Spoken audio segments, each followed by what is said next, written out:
Great. I will call to order this City of Belvedere Council meeting of Monday, May the 11th, 2026. Can I get a roll call, please? Councilmember Cooper. Here. Councilmember Burke.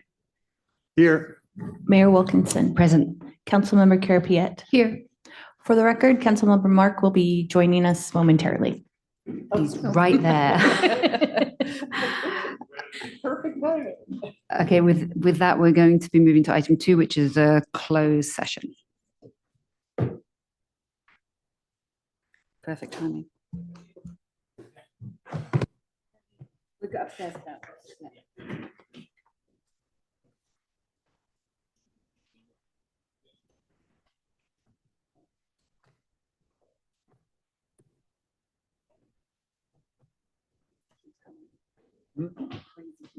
Oh.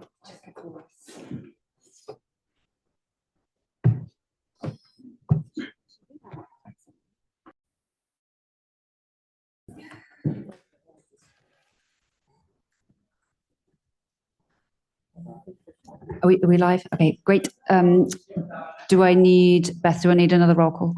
No, okay, great. So reporting out from the closed session on the conference with labor negotiator and public employee performance evaluation, there is nothing to report. So we are now going to move on to item number 3, which is reports and presentations. Firstly, starting with City Council reports. Does any council member have an update? So I want to report that Jane and I attended the Wildfire Preparedness Forum on Saturday, May 2nd in San Rafael. They presented a new Marin County Community Wildfire Protection Plan, and the acronym is CWPP.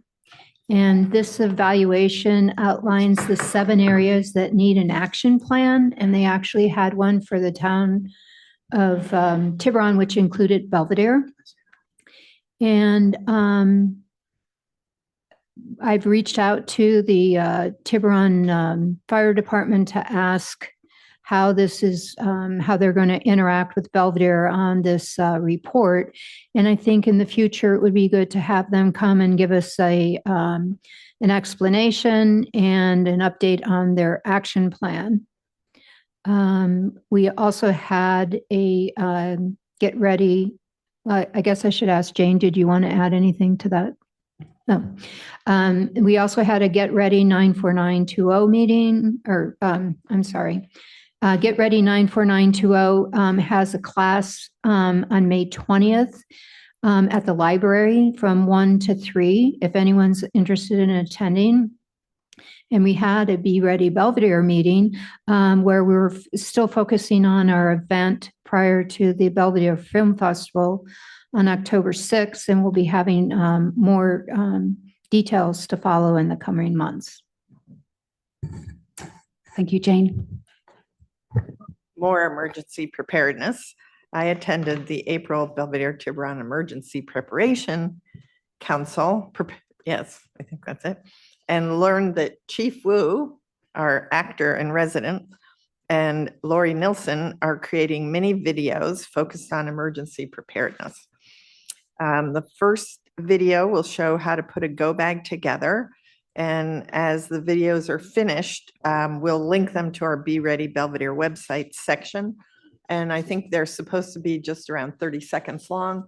And there will be a series of them. And different people from the community will get involved and participate in making the video. So I think it'll be a great addition to our Be Ready Belvedere area. People can click right on it and get a quick 30-second little message on how to do things. So, and the in-depth training happening at the library on May 20th will be announced in the Breeze this coming week. That's all I have. Nobody else? Okay, I will open this for public comment. Mayor Wilkinson, there are no hands raised. Okay, thank you. Okay, moving on to item 3B, which is our city manager's report. Yes, thank you, Mayor Wilkinson. I do have a couple of updates this evening. First, I'll start with Mallard. Staff continues to meet regularly with the Mallard team to work through the remaining items identified in the city's incompleteness letter.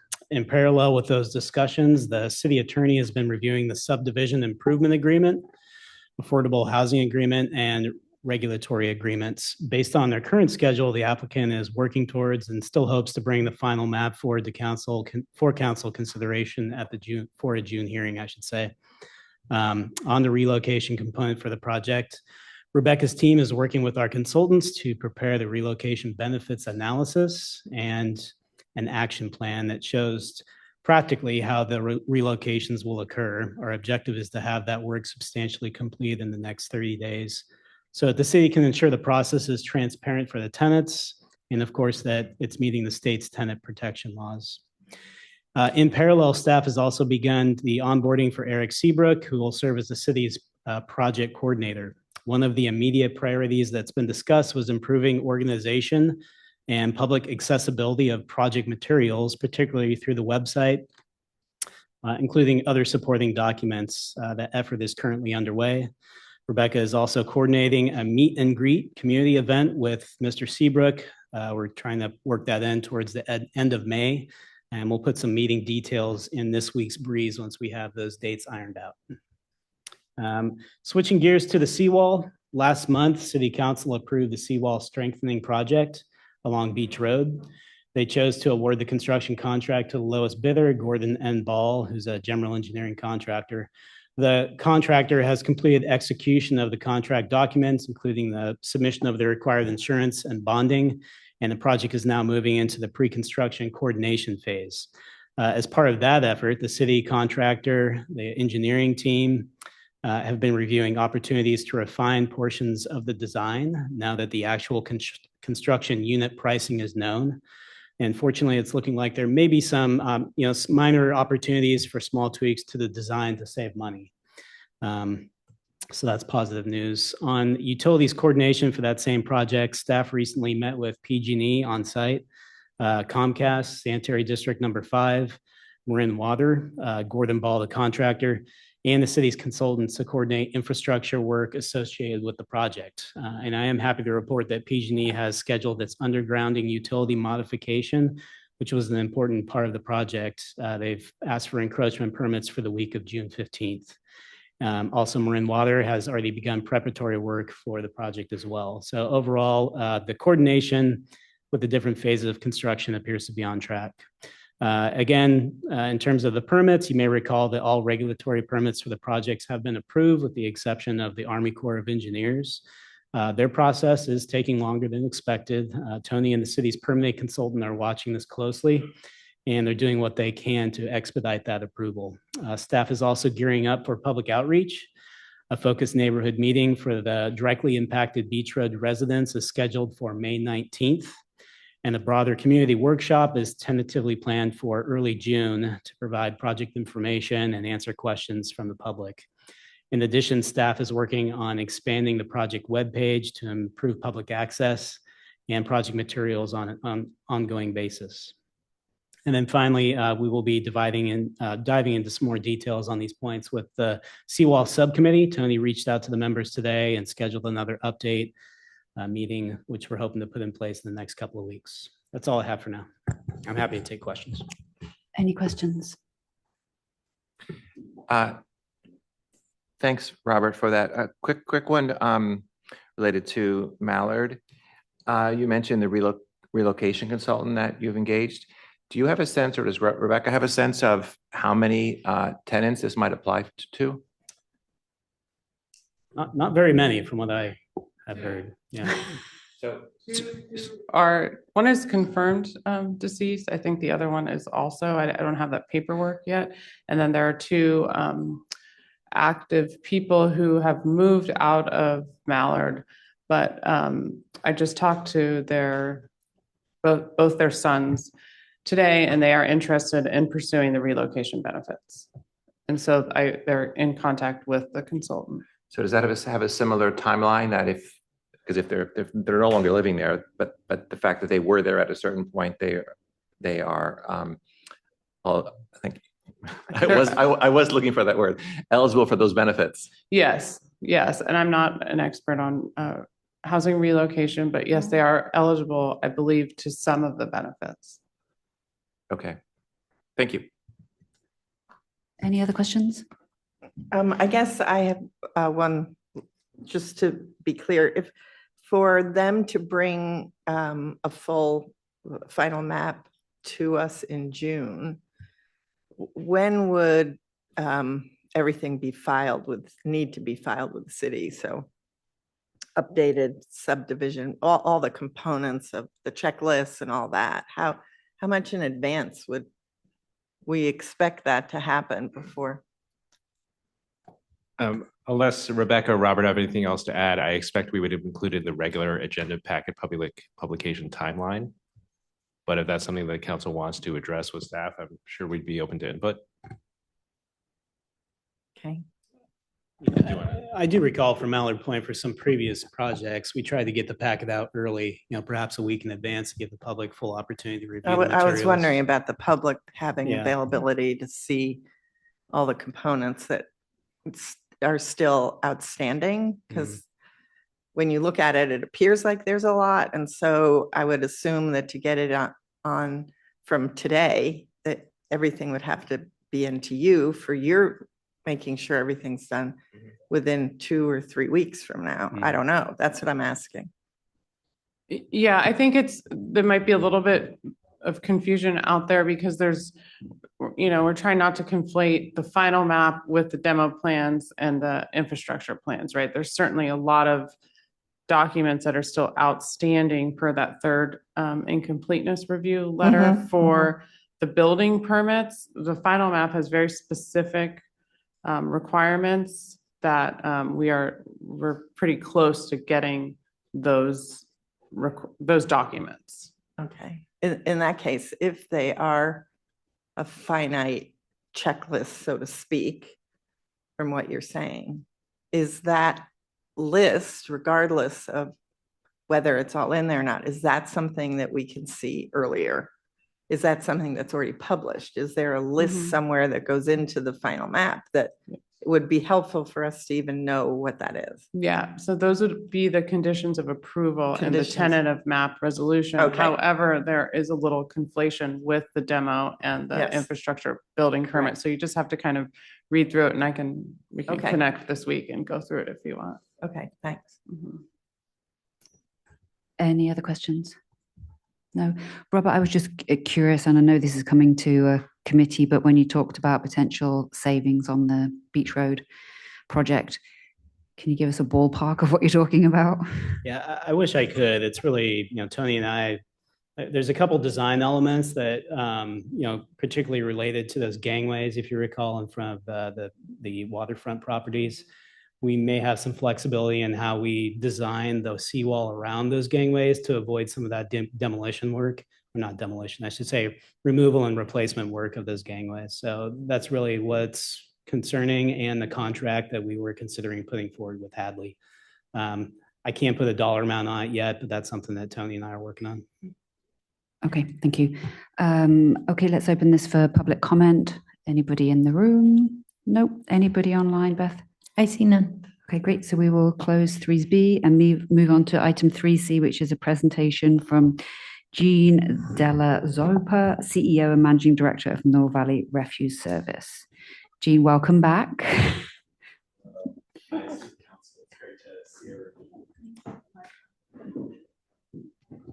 Right now, can you hear me? Awesome. So the purpose of me being here today is Mill Valley Refuse Service is adjusting its rates through a CPI-based adjustment. So that comes out to 2.2%. And that CPI is based on CPI in all items with San Francisco, Oakland, Hayward. Now, through the last 5 years, in terms of rate increases, we're looking at 3.64% as a 5-year average. So this rate increase is slightly below that. In terms of customer impacts for a 32-gallon residential, the new monthly rate would be a monthly increase of $1.62. And then for 20-gallon, it's $1.31. Part of why the increase is needed is we have a collective bargaining agreement with all our drivers, and their hourly rate is going from $44 an hour to $47 an hour. So that's a 6% increase. We're also seeing a lot of increase in costs with respect to health insurance and benefits. Just for this year alone, we're looking at a 7% increase there. In terms of pension, that also gets adjusted through CPI escalated contributions. Now with our disposal contracts, our garbage and compost disposal contract expires at the end of this year. So for 2027, we haven't started renegotiations with that yet, but I am expecting increases on the composting side. In terms of fuel, there's a lot of diesel volatility going on right now, given macro and global economic conditions, but I'm hoping that will get stabilized in the next quarter, hopefully best case scenario. We did get a favorable offset where our recycling dual stream processing rate did get adjusted from $93 to $66. So a lot of that is through the effectiveness of our source separated dual stream recycling program. So our contamination residual rate for that is still really low at around 10%. So, you know, I commend all of our customers for source separating the papers and bottles and cans. An operational update is this year, we're celebrating 120 years of being in service. It's very humbling to be a part of a company with that many years of service, but I also kind of recognize we're changing and modernizing with the times. So part of our, you know, long-term strategy is going to be really a lot of capital reinvestment with our fleet. And we're still expanding upon our camera systems within the trucks. We're using AI for better safe driving habits, trying to get that data and figure out better ways to service our customers. And we also put field tablets in the trucks. So we're starting to get more modernized across our operations. So that's all I have for the presentation, but I'm open for any questions or feedback, and I'm happy to answer any. Any questions?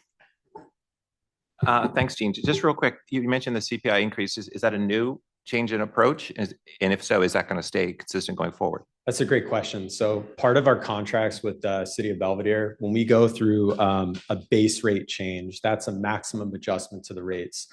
The following 2 periods in the Belvedere contract, it basically allows us to do a CPI-based increase, but it's capped at 3%.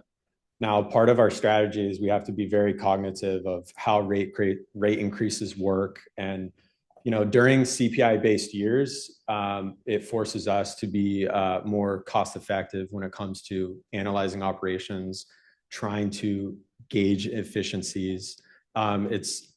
It's part of our strategy where, you know, when we do base rate change, the next couple of years have to be CPI-based adjustments because, you know, I'm trying to do everything I can to keep the rates as low as they possibly can, even dealing with, you know, inflation and other types of cost drivers. Thank you. Yeah, you're welcome. Any other questions? No, I have just one, which is in relation to the separation of food waste into green bins. What has been your experience of that since it's been implemented? Meaning, are people honoring that? Are you actually doing searches of the other bins to see if there's contamination, and are you imposing any fines? Yeah, that's a good question. So part of, I'll say, our material stream, I'd say 90% of it is really yard waste, and then that 10% is food waste. We do have participation with food waste on the commercial side. That's through the Food to Energy program. So we essentially haul food waste very clean, and we bring it over to Marin Sanitary Service, where it gets part of their Food to Energy program. They're basically using the food waste to generate electricity. In terms of SB 1383 with route reviews, if we do find an issue where a customer isn't, say that they're constantly contaminating the compost bin, we have processes in place where, you know, we'll be able to send them an email. We're able to track that data. If it's something consistently that's above what we'd expect, we have an outreach person with our CSR team to contact that person. Part of the route reviews, we are subcontracting it out, and we work very closely with Zero Waste Marin to just make sure that everyone is SB 1383 compliant. And then if they don't have that compliance, they have to have a waiver, and then we go through that waiver process. So we're dealing with a lot more, I would say, data sets in terms of who has what kind of compost bin and why. We understand every customer has, unique needs for that, and we have to be able to deliver upon that service. Okay, thank you very much. Yeah, thank you. Okay, let's open for public comment. Beth, is there anybody online? I see none. Okay, Oh, great. I apologize. We have Mr. Rothman. Oh, hello. Can you bring him through? Good evening, Dr. Rothman. Can you hear me? We can hear you. Thank you very much. This involves a Tiburon, but rather than Belvedere, because we don't have multifamily residences like they do in Tiburon up on the hill there. But since you were discussing your practices and desirable practices with respect to recycling, I would like to know, and there's a tremendous number of those condos and whatever on the hills of Tiburon. Could you tell me to what extent in those buildings there is the separation of the different components of the composting? You know what I'm saying? We have the three bins. We have the green, and we have the metal and the plastic, etc. Are they able to do that in those buildings? Well, hello, Dr. Rothman. That's a good question. So part of the multifamily is, I think, the biggest constraint with having multiple compost bins, meaning, let's say if it's a 30-unit building, there's 30 compost bins. We have to work with the space that's kind of limited, but at the same time, we offer, the same 3 material streams of service. So garbage, mixed recycling, and compost. We haven't fully integrated our dual stream recycling program with multifamily. Those are on dedicated recycling commercial routes. It still goes to the same MRF facility. But in terms of food waste bins, food waste bins specifically has to be requested upon the property manager. But if it is something that's brought to our attention through Zero Waste Marin when they do their site visits, we tend to take a closer look in detail. And I can, in terms of I guess specific site numbers, we have, 54 sites in Tiburon for apartments. And then with Belvedere, we have 8. So it still is a lot of, units, obviously. But if there's opportunity where we can kind of improve upon that diversion in terms of, if you want to look at it a volume metric basis, we're happy to look at that. Excuse me. Well, when I'm unclear about whether they have the bins for paper and food waste and metals and plastics. Do they or do they not in the multiple family buildings? Do they have those facilities, or you just have single stream? And if you do have single stream, where does it go? Because Marin Sanitary is set up to deal with dual stream. Yes, it's a good question. So yes, they do have trash carts or a trash container, and they have mixed commercial recycling bins. Those are all blue, and then they have compost bins. And we also, especially for multifamily, we have done events where we've provided kitchen pails to just make it easier for composting within their apartment unit. Okay, thank you so much for the presentation, and thanks for your time. Awesome. Thank you guys so much. Appreciate it. Okay, so we will close 3C and we're going to move on to the consent calendar. The consent calendar consists of items that the City Council considers to be routine or Council has discussed previously and do not require further discussion. Unless any item is specifically removed by any member of the City Council, the consent calendar will be adopted by one motion. Council will take public comment on all items on the consent calendar when the calendar is called. Robert, I believe there's an update you want to give us in relation to 4E. Yes, thank you, Mayor. Item 4E, which was TAM's Measure AA expenditure plan. You may recall this topic came up during council reports at a previous meeting, and during that discussion, council conveyed that they wanted to make it clear that the city doesn't support they would support this expenditure plan, but wouldn't support any future redistribution of AA funds where they are pulled away from cities, particularly small agencies that rely on these funds for road improvements like Belvedere. But I did want to point out that I plan to include a letter that outlines this along with your approval of a resolution this evening. I don't think the resolution needs a change necessarily, but I did want to make that point. Okay, thanks, Robert. Okay, does any member of the council want to remove any items from the main consent calendar 4A through 4G? No, in that case, can I get a motion on those items? I can make a motion to approve the consent calendar items 4A through 4G. Do we want to say with the additional letter that Robert I don't spoke think there's about? any specific We don't need amendments. to. Okay, No. great. I do remember I forgot to ask for public comment on this. Can I please get public comment before we get a second? Mayor Wilkinson, there are no hands raised. Great. Can I get a second? Second. All in favor? Aye. Aye. Motion passes. Okay, we're now going to move on to the individual consent calendar items. The individual consent calendar consists of items that the City Council considers to be routine or Council has discussed previously and do not require further discussion, but are separately listed because a council member or members have a conflict of interest which require them to recuse themselves from participation in the decision. So we will first go to 5A. And I will recuse myself as I live within the 500-foot from the house on Community Road. Thanks. And so does anybody have any questions or wish to pull this for discussion before a vote? So I'd like to pull 5A. Okay, well, we will go ahead with that. What would you like to discuss? Okay. So as I look at this revocable license, the revocable license includes 8 feet of city property. And that 8 feet could support a 4-foot sidewalk for pedestrian safety that could in the future connect to a sidewalk along Community Road.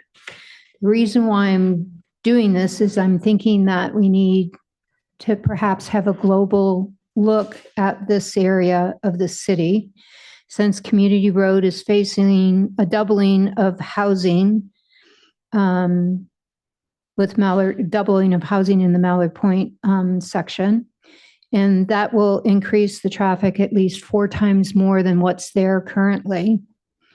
And currently folks mainly walk in the street, which will become much more hazardous with the development in the area. And I thought that we should have a discussion and consider a broader look at how we want the community park area and its use and safety. Since there's 8 feet of city property that we're talking about on this. I know that the property on the corner had gotten an RL for plantings, but having a sidewalk that currently now wouldn't connect, but hopefully in the future, we might, as a city council, want to look at a sidewalk for additional safety for children, the general public, our seniors who walking in the road may not become the correct path for them.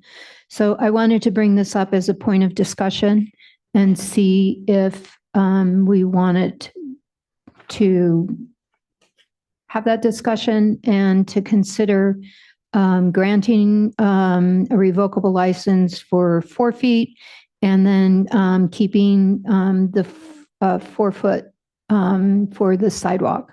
I also reached out today to our director of Public Works to speak to him.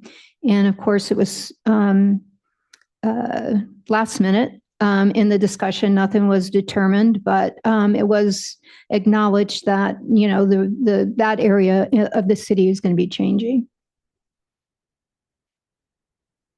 Okay, before getting other council members to comment, if it's okay, I would like to see whether either our Public Works Director or our Planning Director would like to make any, provide any further information in relation to Yeah, I had the same question, Councilmember Carapiet, and so I reached out to engineering and they indicated that it's such a short amount of space and that it would really essentially be kind of a sidewalk to the park. And I believe and Tony can come up and talk probably better than I can about this, but that given the cost of the project to the applicant, that we couldn't require a sidewalk. We require sidewalks to other applicants and we I never think question the based on the cost. valuation of the work, but Tony can come speak to it if.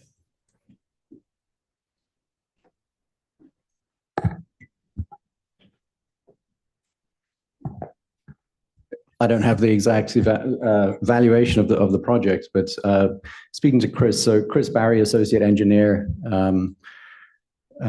looks at all RLs, and his thoughts on this one, as far as the sidewalk go, were that it was unrealistic to connect to anything. There was nothing, and this is before Pat brought this up today, of course, that he made these observations.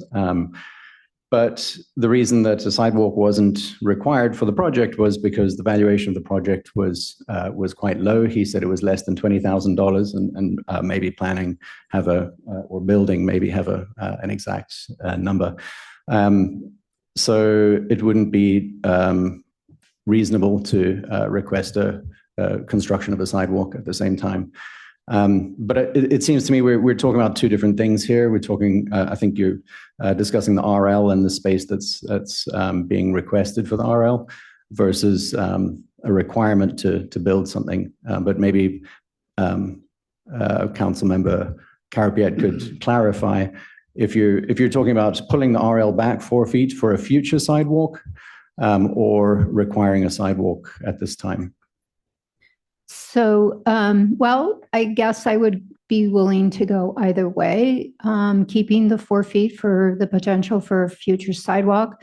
I think this project, while has had a few phases, was more than a $20,000 project when you add everything together that they've done to the property.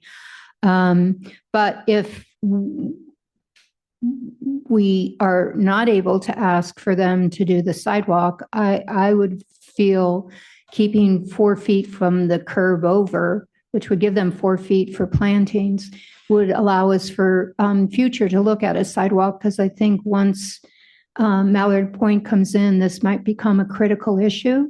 And once we give the property away on an RL, it's very hard to gain it back. So it's sort of looking forward on that particular area of the city as far as the development that's going on with future additional developments in other locations along Community Road that turn into San Rafael.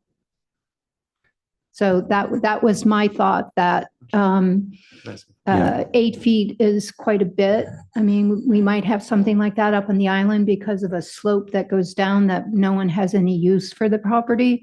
But generally around the flat area of the city, I mean, I think the typical RL tends to be like 4 to 5 feet or less. So I just felt that the city council should think about it and consider future needs that the city might have going forward, and not agree to the RL where a sidewalk potentially could go, because even though there's no sidewalk from the corner of Leeward, it's still an area when we have concerts in the park or other projects that there's a lot of people walking around and in the street, and a sidewalk would connect it to another sidewalk would be beneficial. So certainly I can chime in that, where the city sees a future benefit of having access to that, to a piece of, or an area, it does make sense to me to not allow people to have RLs for those areas, because Lagoon Road is a good example. And I think I'd mentioned that to you earlier today, where it's kind of a choppy with some areas with sidewalks and some with landscapes, kind of an inconsistent section of road there. And once an RL has been provided for a certain area, it's hard to pull it back. Kevin, I think you had a question. Yeah, I did. Just so I'm clear, so what the RL would allow is for the driveway and for the walkway. No other building would, nothing else would be built in that space.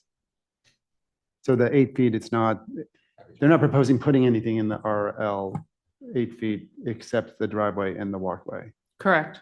And so I guess the question is do we? Well, they're putting plantings, aren't they? No, the plan, according to the plan, it looks like they're on the property line. Yeah. Once we give the RL, then it's, we got to revoke it. Well, we're giving them a revocable license just for 2 uses. One is the walkway and the driveway. So we're not saying you now can do anything you want in the RL. Correct? But it covers the whole area. It covers, it's shade, the whole exhibit is shaded, so essentially we would be. It's the whole shaded area, so it goes Giving across them the that whole 8 feet. front. I get the shaded area, but so then the RL would allow them to do whatever they want in the RL? Yes. They could build anything they want. Well, not build, No, but no, They could- Plant. They could put Come back. plantings there if they chose to? yes. Not without our no, they'd approval. have to come back through design review. Right. And then we would relook at the revocable license and see that they didn't have a revocable license I for just wanted to clear landscaping. What the so- RL is giving them is the ability to have the driveway access and the sidewalk or the walkway access. Yeah, Yeah. Well, I don't mind the driveway and the walkway. Yeah, It's just, if you look at the pretty picture, here, they have plantings, they don't have anything here. So for us to keep 4 feet here is not impacting them. They could still have their plantings or whatever they're going to do with their fence. They have no new landscaping, they have existing landscaping, so allowing the walkway is fine. I don't have an objection to that, and I have no objection to the driveway.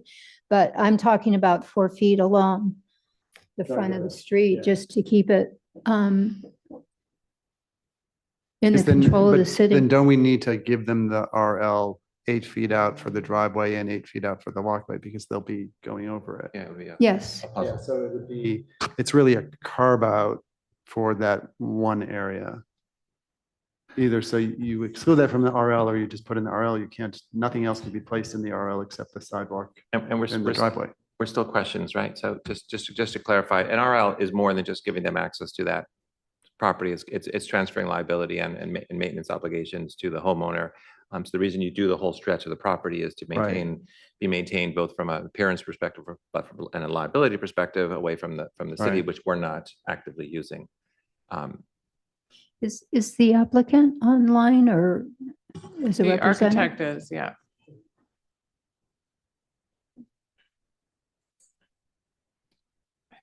I guess that's the public comment, sorry. Yeah.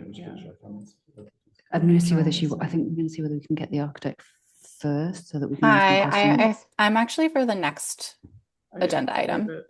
Oh, One further, before we get to even the applicant, but still on questions.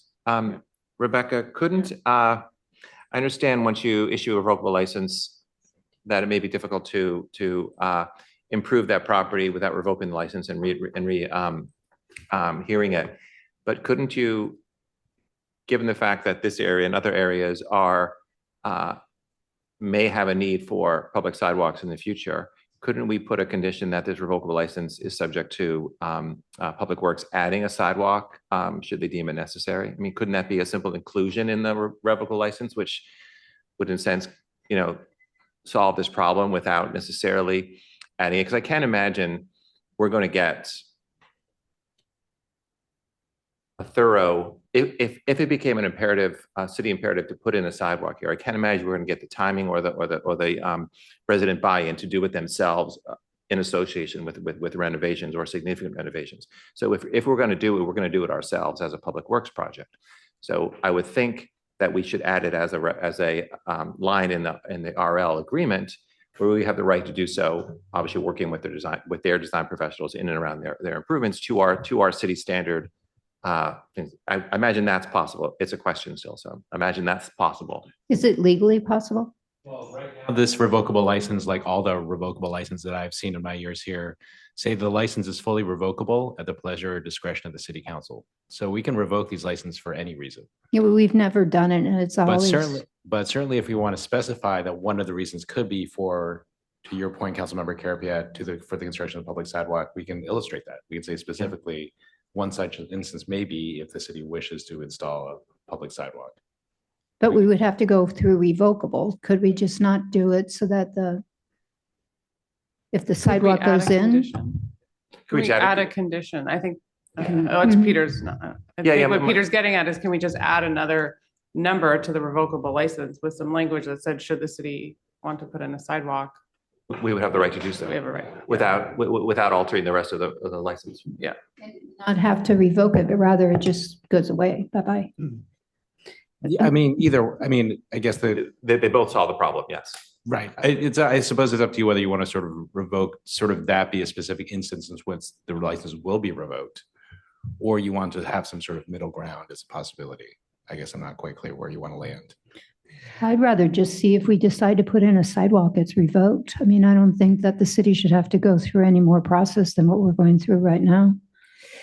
If we're putting in a sidewalk. I mean, it does feel to me that this is a bigger policy issue, and while we're on the council, we might do this, but if there isn't a policy outline for the future, it's just it's just chaos. And so we can deal with this today, but it does feel like we have to bring back a broader discussion around RLs, which well, I think the RLs need a broader discussion Yes. all over. Yes. Okay, so if we don't have any other questions, let's bring this back for public comment, just to see whether there's any public comment. We have Mr. Rothman. Great. Hi, Dr. Rothman. Yes, thank you very much.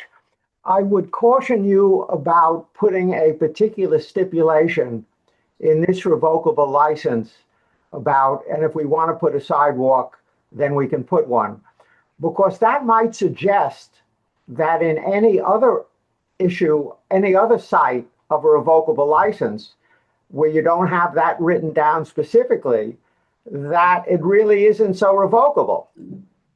Because if you stipulate that one is revocable, then the question is one that doesn't say that you could do something in that, is that not so revocable? So I would suggest you just leave it as it is.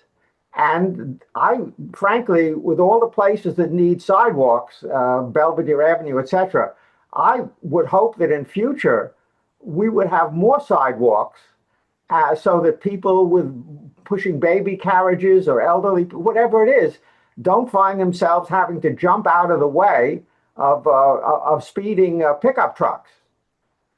So I wouldn't put something special on this revocable license, because I think it weakens your case, your legal case, in other sites where you may want to do things, but you haven't put a stipulation about the future. Thank you very much. Thank you. Andrew, can you comment on that in terms of the pros and cons of specifically spelling something out for this RL? Frankly, I think it would be better to specify, if we have a condition in mind or an instance in mind, we would revoke the license. I would think that's better for all parties involved. But to Dr. Rothman's point, does it therefore weaken the case if we want to be doing that elsewhere, or we haven't spelled it out? I mean, RLs have been very consistent in saying they're all revocable at the discretion of city council. And so I don't think we would change that position. And the fact that we added a condition or slightly different language to this one doesn't to me mean that the other ones are legally defective or weak or something along those lines. Okay, all right, let's bring this back for discussion. There's one follow-up question, but Andrew, just following up that same point, would it be perhaps, to Mr. Rothman's point there, might it be as effective, if not more effective, in a sense to change our policy and put a line in the policy with regard to revocable licenses, that one of the reasons that the license would be revoked would be for a pedestrian improvement project adjacent to, through the revocable license, something like that, which would, in a sense, handle this case, but all cases as well. Yeah, that would be another way to deal with it. And I think that would be a completely legitimate way to deal with it as well. But I'm just not sure if our policy, if we do move to a revised policy, will frankly be able to capture all those details in all those specific instances going forward. Maybe we can, maybe we can't. I don't know. I think we're just going to start the discussion tonight. I think But that's- I don't know if that's just one of many instances which we would revoke an RL or not. Thank you. All right, let's bring this back for discussion. Kevin? Sure. I totally understand the issue that Pat raised, and I do at some point hope that we can deal with the sidewalk issue near the park. I feel like the RL is already constructed in such a way that it gives us the right to revoke it if and when it's necessary. As staff said, there's no permission being given or granted to put anything in the RL except for the driveway and the sidewalk. So I think we're covered. We just revoke it when and if we need it. Okay, Peter? Yeah, I don't, and I'm not suggesting Pat's suggesting this, but it wasn't clear. I would not impose or require them to put a sidewalk here, even if we could, given the scale of the project. And I agree with Kevin that I think we have the language in there, if not specific enough, if not so specific, but I would try to address our policy as our mayor talked about, specifically for this, because I do think this is a broader need from a pedestrian passageway perspective, that we should have it in our policy, that is one of the reasons why we would revoke something. And this could be a good opportunity to do so, should we get the further opportunity with other properties there as well. So going back to Pat, are you, on the basis that we will bring back a broader RL discussion soon to address this on a global basis, are you comfortable moving the RL as it's currently described? I just think we're missing an opportunity to take this as a beginning and put something in saying that this is a very specific property. And I don't know how many other properties would fit into this kind of requirement, because the sidewalk is, 4 feet. I mean, we have 8 feet there. That's why I thought, well, we could get a sidewalk in. They still get 4 feet for whatever plantings or development they might want to do there. Not that it would be a structure or anything. And I just think that, starting now for the specific property to say, if we choose to put a sidewalk in the future, that, we reserve the right for the first 4 feet of the revocable license for that purpose, I think is a good step. I think going forward, I think it's a bigger discussion and it's a global discussion, and it needs to be vetted out better than the conversation here. But I think this is an opportunity for this specific project, for this specific property, that it makes it very clear for a condition to go in specifically for this property. So that I continue to be my stance on this, that I think that it's unusual enough of a property that we should carve out something for a potential for a sidewalk. Okay. I think I am, whilst sympathetic to the argument, I think I'm more aligned with addressing this through a revision to the overall policy rather than an individual carve out here. So I think with that, I would ask somebody to make a motion. So can I just ask one question? I'm sorry, one question of our legal counsel. So if we change our global stance in the future on RLs, that carves out something for future sidewalks that we could revoke on future sidewalks, how does that affect RLs that have already been signed without that carve out? Yeah, that's an excellent question. So I think to the extent that we are looking or going to make any policy changes, one of the key decision points for council is whether those changes will be prospective only, or we are going to apply them across the board. So we can make changes across the board, and even though it's not in their RL, that it would change their RL? Am I understanding that? That's a policy question for council to consider, and then obviously we would think about how to take care of that implementation. But legally it can be done, is my question. legally, all these revocable licenses can be revoked at any time at the discretion of city council. So if push Already came to in there, shove, yeah. we can require additional terms. All we'd be doing is in a sense defining or adding additional language to clarify an additional need why the city council might choose to revoke a license. That would be one way to execute the policy. And then again, I would suggest that when we get to that point, we be explicit about whether we're doing it going forward or again, across the board. But when we come to that point in time, you're not going to then say, well, we don't recommend you do this retroactively. You're standing here today saying we have the ability to do that, and there's not going to be a different legal interpretation when we bring that forward. Yes, that's the question. You're not going to change your mind. We're putting you on the hot seat here. I will state that the language of the city regarding these revocable licenses has been very consistent on this point. Okay. To the extent any individual property owners push back on that, I think I will just respond. The city's position has been very consistent. And defensible. Of course. Okay. Oh, right. Can I get a motion? I move to approve the revocable license for existing and proposed private improvements in the public right of way along Community Road for property at 3 Community Road. Second. All those in favor? Aye. All those against?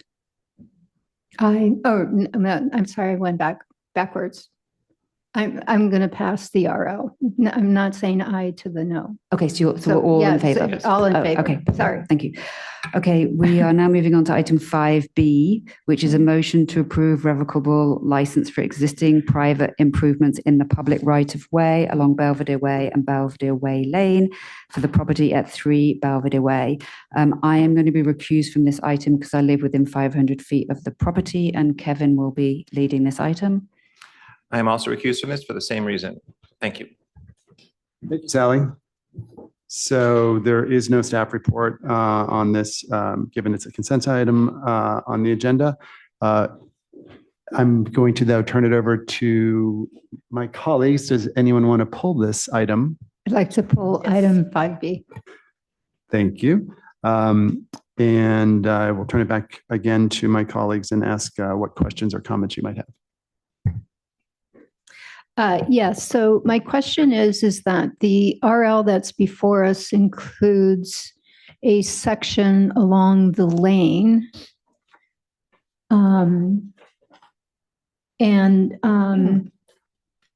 That was not part of the RL that the Planning Commission looked at.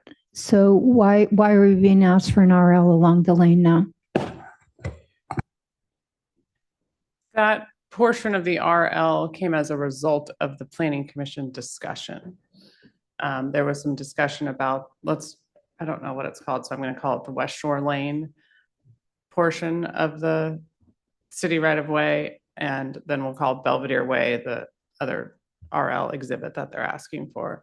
So at the Planning Commission hearing, there was discussion about that retaining wall, that hillside, who has responsibility for it, etc. And as a result of the Planning Commission hearing, it was decided that the property owners should take on the responsibility of all that landscaping because they're not changing anything down there on that portion of the property. And so that's why it is before the council now. There was also a condition added to the Planning Commission resolution as a result of a discussion with the Parks Open Space Lane. I think they're here. I think Charlie was at that Planning Commission hearing, and the property owner. And so they agreed on a condition to monitor the retaining wall during construction and prior to building permit final. They would reassess the structural integrity of that wall and then work with the city if something were to happen. I have the. So did that answer your question? It's a long way to. Yes, so. Can I ask one clarifying comment, Pat? Just is Yeah. the retaining wall you're referring to the wooden, Mhm. the short wooden retaining wall? Yeah. Okay, thanks. I have a picture. You do. I can bring it over. There was a picture in the packet. We have the picture too. I just want to make sure it was the same. Yeah. I don't know if it's at the same angle. Sure, bring it. So the staff report talks about the original application for the RL, which was just along Belvedere Way.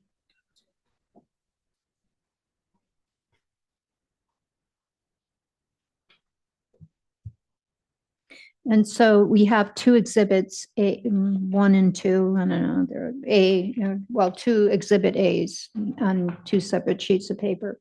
So is the first exhibit, which is along Belvedere Way where the driveway is,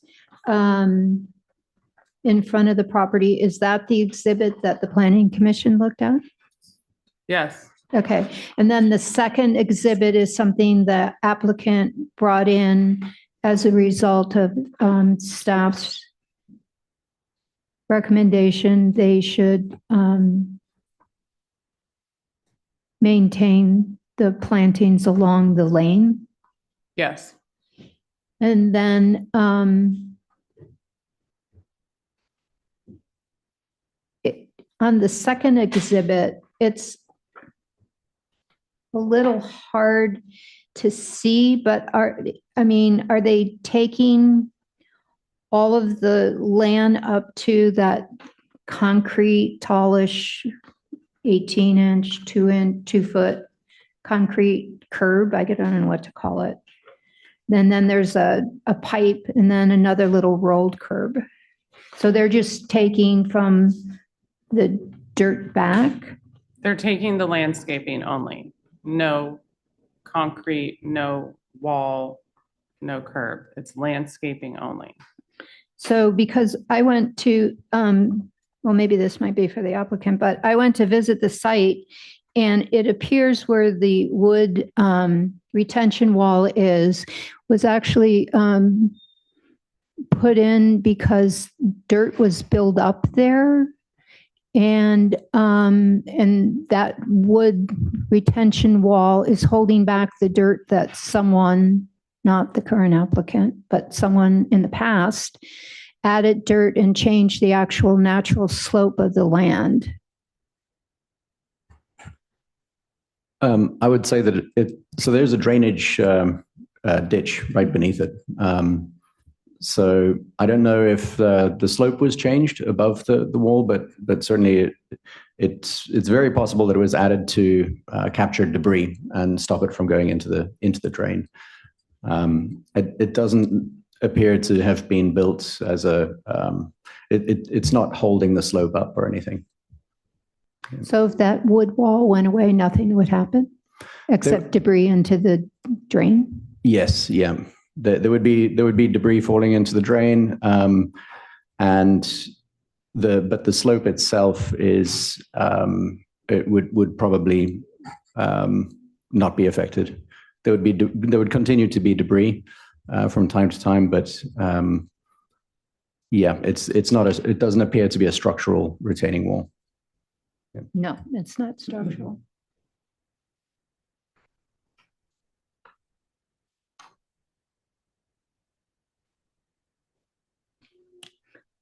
Do you have any other comments or questions?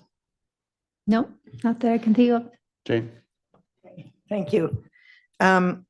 So I guess what I'd like to clarify is that they're, with your suggestion, asking for that RL only for the plants so they can, is it to keep privacy? They want the plants to stay alive? They want to be able to trim them? Is it because they're located in public property, they wouldn't be able to do that legally, or is that sort of what it is? Yeah, I mean, I think it's a well-established grove of plantings that are stabilizing that hillside, and they're doing all these improvements above it, and they had just planned on not amending that portion of it, of the property. Right. I mean, I was just trying to understand what the reason for the RL is. If they're not planning on touching it, why would they even ask for it? I think we asked them to maintain it, to take on the liability and responsibility and maintaining those plantings. Okay, so you asked them to maintain those plants. Okay, so if if they didn't take on those plants and the city needed to do repairs, we could conceivably go into that dirt and plant area and pull some of those out, or we could change them, or we could cut them, or we could Yep. do whatever we want with them. Yep. And so this way it allows them to keep on top of those plants without us necessarily making changes there.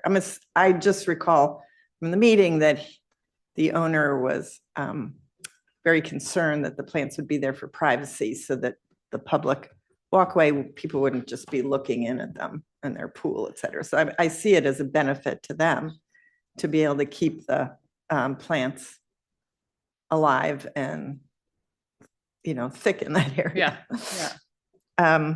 Okay, and then I was looking at the plans, and I don't have any comments about their plans. I just had one question, which was, I noticed that there's a pool that's going to go in quite close to that dirt area. And in your experience of constructing a pool and creating surrounding vegetation, which they show on their plans, would a truck or people need to be below the pool? I mean, do you work around a whole pool that's in a location like that, create a retaining wall for it? I couldn't tell from the plans. I don't know how they're creating that pool. It just seems like they would have to do they're demolishing the whole thing. So I'm assuming they'd be creating a retaining wall. I'm just concerned that I would assume trucks would have to go in near that dirt area. That's all. Oh, but I don't know. I haven't seen a construction management plan. Okay. We're not going to issue a building Right. permit that's not structurally sound to hold up that pool on a hillside. Okay, great. So I think those are my only questions. I have a new question. Sorry. Okay. So my new question is that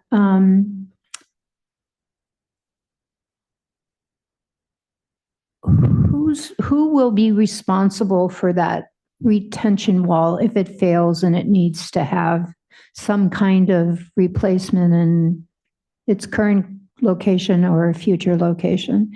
If we give them the revocable license, because the retention wall is in the dirt right in front of the plants. It's not on the other side of the concrete curb, I'm calling it. Well, I mean, have you read the condition of approval from the Planning Commission approval?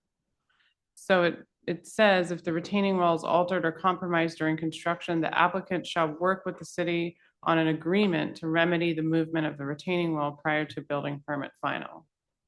So I think it was at the Planning Commission hearing that property owner didn't want to commit to building a whole new wall because he had no idea how much that was going to cost.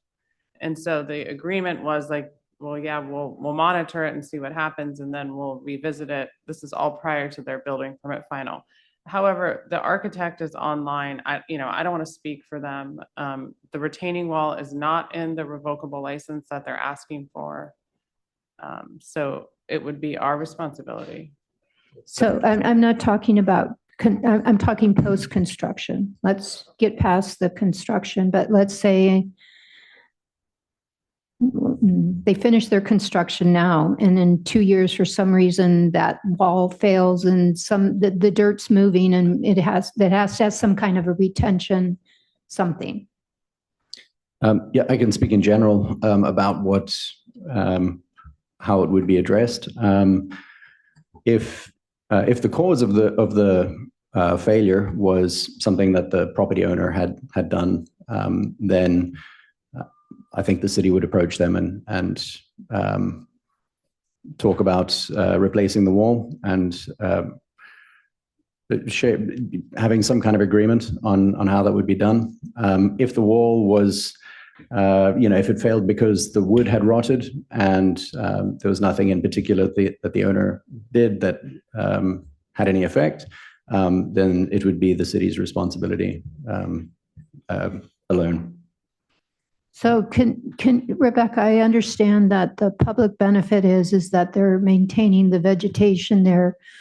But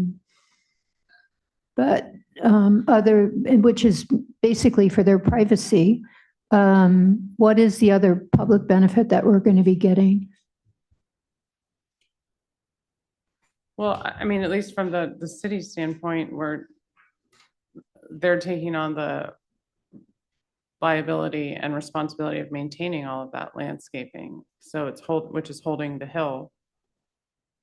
You know, it's all holding the hillside in, and so it won't, if the hillside won't fall into the lane. If But they're not. If you look at the language though, Andrew, I don't think maintenance is specifically called out in the RL, our standard RL. I think it's more about indemnification versus maintaining. I mean,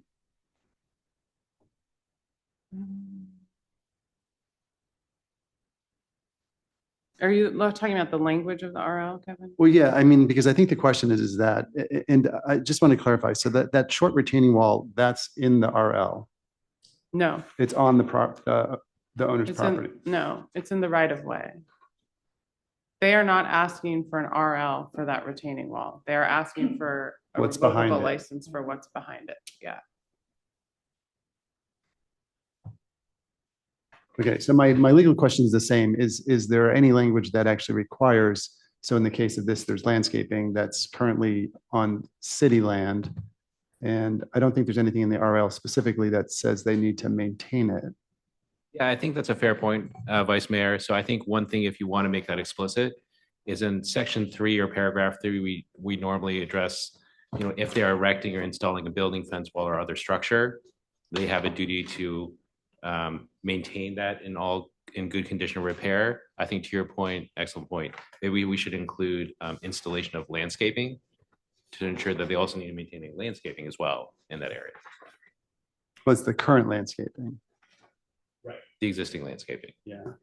Because I think that's the benefit, or I believe, I mean, that's the benefit, is that they would be taking responsibility for maintaining that landscaping. Right. And so I guess given the nature of the RL request in this instance, we can include a reference to landscaping in that section 3. Right. But the wall itself is not, there's nothing, since it's not part of the RL, the retaining wall would be somewhat related to, or it's related to the condition from the planning commission, but that's not clear as to, is there really a direct responsibility on the part of the applicant that they should have to do anything if the wall fails? It's like we will discuss and maybe agree on something, or maybe we won't. Yeah, correct. Well, I guess if we go with that thinking and looking at the photo that was in our packet, and if they're taking over all the dirt literally just in front of the little retention wall there, what is causing that retention wall to fail is the dirt behind it. So it seems to me that no matter what we're saying here, unless, as Tony said, the wood just starts disintegrating, if there's any movement at all, it's going to be due to that dirt behind it. So therefore, it seems to me that from day one, they're going to be responsible for that wall, whether they want to be or not, because it's the dirt that's pushing it and causing it to move. So I guess I'm confused why this is not a retaining wall. It's really just a retention wall or something like that, where, like you said, it's just holding the dirt back. I think, yes, to repair it or help it to be more structurally standing up and really holding all that dirt back, whether it was brought in more than it should have been or whatever happened in the past. I guess I don't understand, and I don't have any clue how much money it would be, but it isn't really an entire retaining wall where you're putting in all kinds of huge structures 10 feet down and, you know, whatever. So it just seems to me that we're kind of cutting off our nose to spite our face with this, because no matter what, this is going to wind up being attributed to them, and then we're going to have to go back and have an argument with them. And it seems to me this is the time to just ask the architect, knowing that it's just a retention wall and not a true retaining wall with steel, et cetera, if that's something that they might consider while they're doing all the construction anyway. Hi, thank you. Can you hear me? Hi. Yes. Great. I think I would like to defer to the agreement that was made with the commission that's written in the resolution, that if there was an issue with the retaining wall, that we would address it at that time instead of committing the owner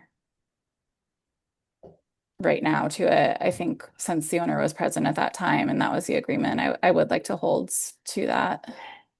So I think that you should understand that the Planning Commission just makes a recommendation to City Council, and it's City Council here is deciding on the actual revocable license. And I'm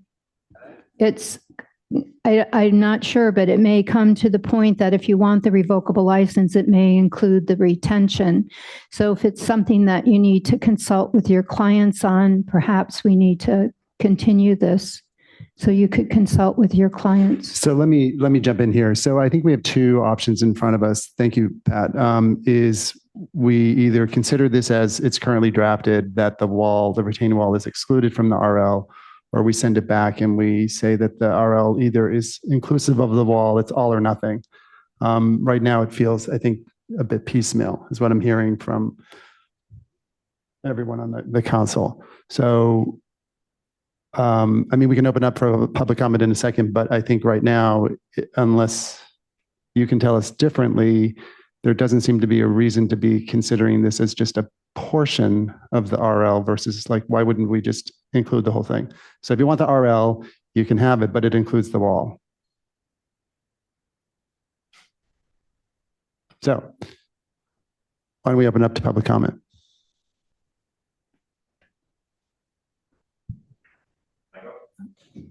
Sammy, can we pull up my picture from October? Is that possible? Hi, I'm Charlie. I'm the chair of the Parks, Open Spaces, Lanes Committee. As part of being chair, we're notified or meant to be notified when there's projects impacting lanes. This project is touching a vital artery, which is called Belvedere Way. This is the only lane connecting West Shore Road to the rest of the upper end of the island. We were not notified when this first came up. I found out about it day of the Planning Commission. I sent in a letter. That's what we're hoping to pull up.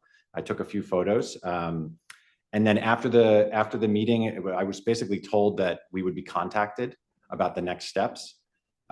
We were not. So this is, again, I was surprised to learn that this was up. I was sort of waiting for that email to come through about when we're going to be talking about it next. If we can get that picture. This is, again, a critical artery. And the photo I have really shows how it's bulging out. I appreciate that we're working to sort of collaborate on this. And I love that we're thinking creatively. Monitoring the retaining wall, I think if I had been talked about that, I would just have some questions about how we're going to do that. If we say that it's, maybe the other one too, Sammy, or the second photo. If we're saying it's bulging out right now, like 12 inches, if we look again and it's bulging out by like 13 inches, is that sufficient for them to have to repair it? My other question is, if the wall was perfectly erect and it ended up in the current state that it's in now, would that be deemed sufficient for repairs? I think speaking to the public benefit, the vegetation as it stands right now, I think that vegetation is non-native plants. I don't know that it's particularly beneficial to the public per se, more so than making sure that that lane doesn't collapse and that dirt and debris and wood doesn't go off that. That's, again, that lane is wide enough for a car to go down. I think I remember in the report, they were actually asking for the ability to drive vehicles up that lane. So this is really important. I look at this photo here and I think this is a good opportunity for a rethinking of this issue. This looks like an issue. It doesn't seem safe. I'm glad we're looking at it, but you know, these trees have roots too.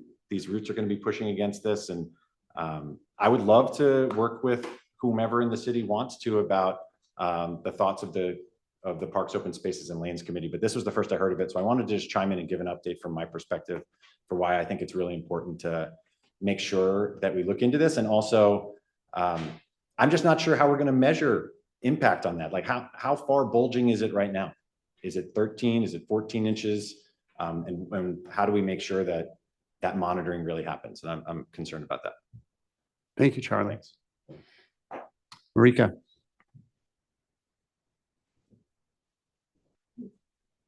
Hi, I'm Marika Bergson. I am on the Parks, Open Space and Lanes Committee, but I'm here speaking as an individual because since I am not chair and we were not notified of this, we don't have sort of a consensus, so I can't speak on behalf of the committee, but I wanted to speak up as an individual with regard to that. I would agree with all that has been said here by the council, as well as by Charlie, in that we are really happy that this is coming up and being considered. He mentioned that it is the access, sort of upward to the island from West Shore. It's also the only west side access from the island, off the island down to the water. So I think we need to acknowledge it as a really important evacuation route, as well as a super commonly used lane. As we could see from the photos that Charlie had submitted to the city back in October, the amount of damage is much more extensive than I think is shown really by the photo that was in the packet today.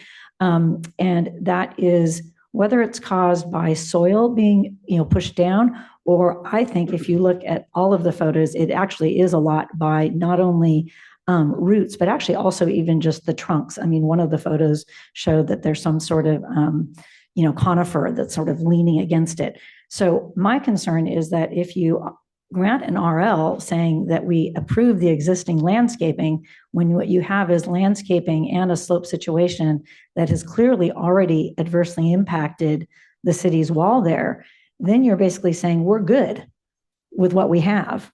And now we're having to try to measure when it's bad. And I don't think that's appropriate to be letting them sort of acknowledging it and accepting it as it is, when in fact, part of those plants were clearly planted, not by this applicant, but that's what they purchased.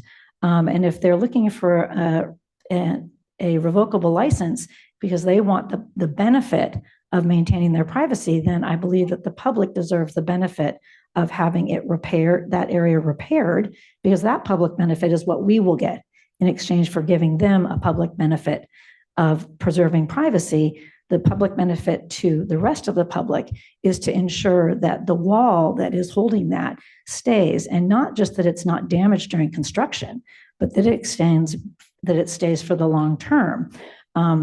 It doesn't matter really who caused it to get to where it is now.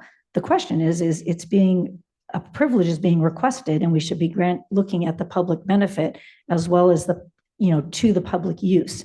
To me, this is very similar to somebody who plants a tree in their front yard, and that tree damages the city's sidewalk or other city property. And the city comes to them and says, You have a few seconds left. The city comes to them and says, you have to address this.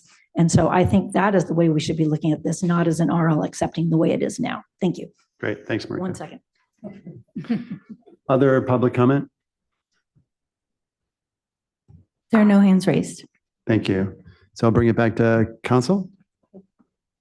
Any additional thoughts for deliberation? I think we pretty well covered it. I agree with our public comments that the revocable license should be granted when there is a public benefit as determined by the city council. And we do generally try to discourage just the benefit of private use. I get that the plants are also beneficial to the public because they hopefully hold up that hillside and they make a nice border for that road. But I think in the past, we have also had, I'm sorry that our Parks, Open Space and Lane meets, unfortunately, infrequently. And so when these things come up, it's difficult to postpone it and wait for that group because the owner wants to move forward and is on a time frame. So I think we get that, but certainly from October to now, it would have been nice to follow up on that and have had some kind of meeting with Chair Harrington on this. I think that right now, yes, it would be difficult to determine unless we're very careful how we measure what it looks like now, what it might look like during construction.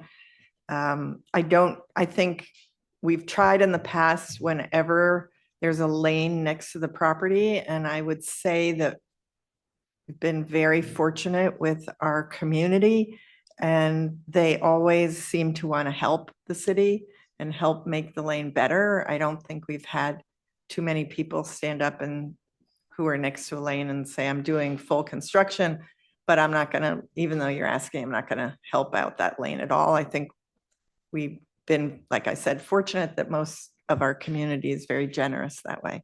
So I don't see this as being a huge expense, but again, it's not, I don't know, so I can't comment on that.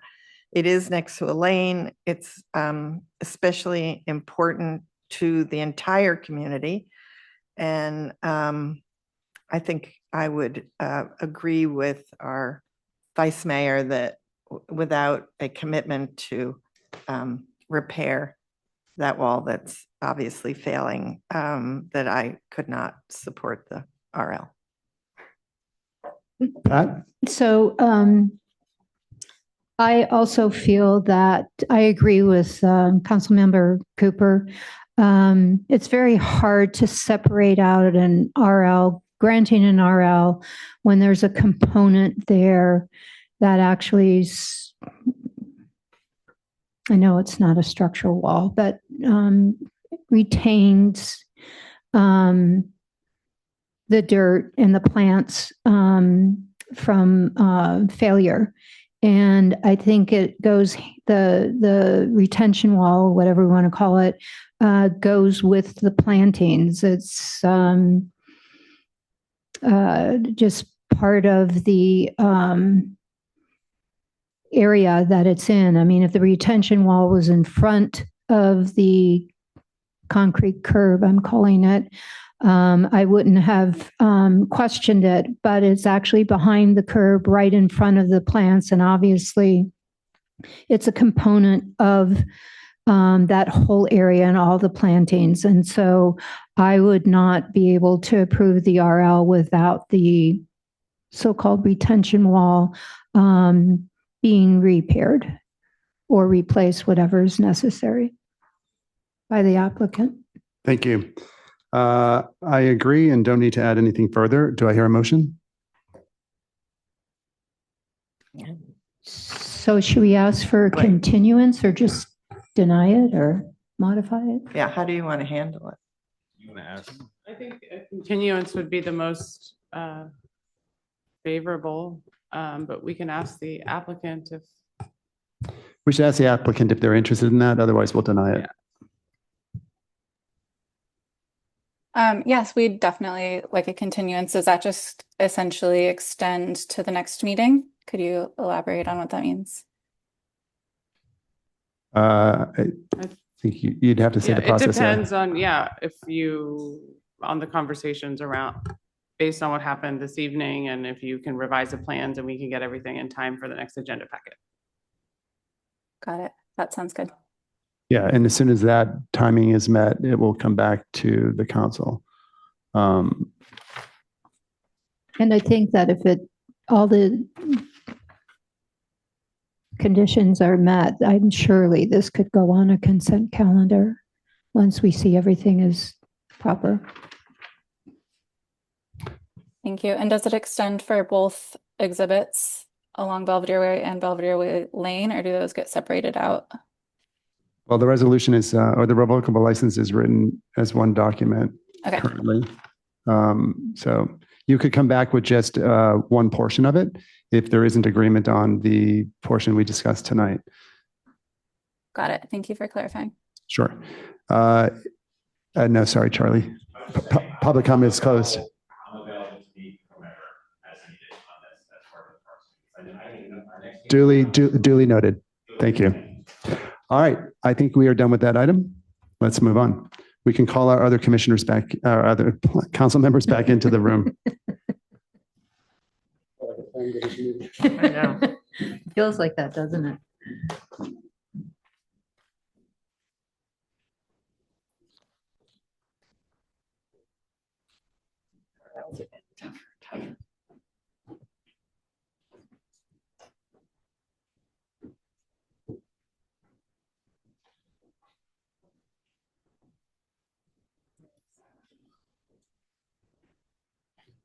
I'm now turning it back to you, Sally. Thank you so much. Okay, we are moving on to item number 6, which is public hearing 6A, receive an annual report on the status of vacancies and staff retention to fulfill Assembly Bill 2561. Helga. Thank you, Mayor Wilkinson. This hearing is being conducted in accordance with Assembly Bill 2561, which was signed into law by Governor Newsom on September 22nd, 2024, and took effect January 1st, 2025. The legislation added Section 3502.3 to the California Government Code, requiring public agencies to present the status of their vacancies in a public hearing before their governing body at least once per fiscal year. The presentation must be made prior to the adoption of the final budget. This is an annual public hearing item to present the vacancies and allow the city's one bargaining unit the opportunity to make a presentation. The city has one bargaining unit, the Belvedere Police Officers Association, which includes 6 budgeted positions and no vacancies for fiscal year 26-27. Also under this legislation, the city must identify any modifications to policies, procedures, and recruitment practices that affect its initiatives to minimize vacancies. The city partners with Much More Than Consultant to strengthen our recruitment efforts, and we have not identified any necessary changes to our current policies, procedures, or recruitment activities at this time, and staff are available for questions. Does anybody have questions? No, that's open for public comment. There's no motion on this, it's just we just have to receive it, correct? Sure. Excuse me, Mayor, if I could just make one comment for the record, just to slightly add to Helga's statements. The BPOA was provided with an opportunity to provide a presentation tonight, and they did not take us up on the offer, just for the record. Thank you. Thank you very much. Okay, that was nice and brief. We'll move on to 7 other scheduled items, 7A, which is a preliminary review and discussion of the annual operating budget and capital improvement program for fiscal year 26-27. And Helga, this is again yours.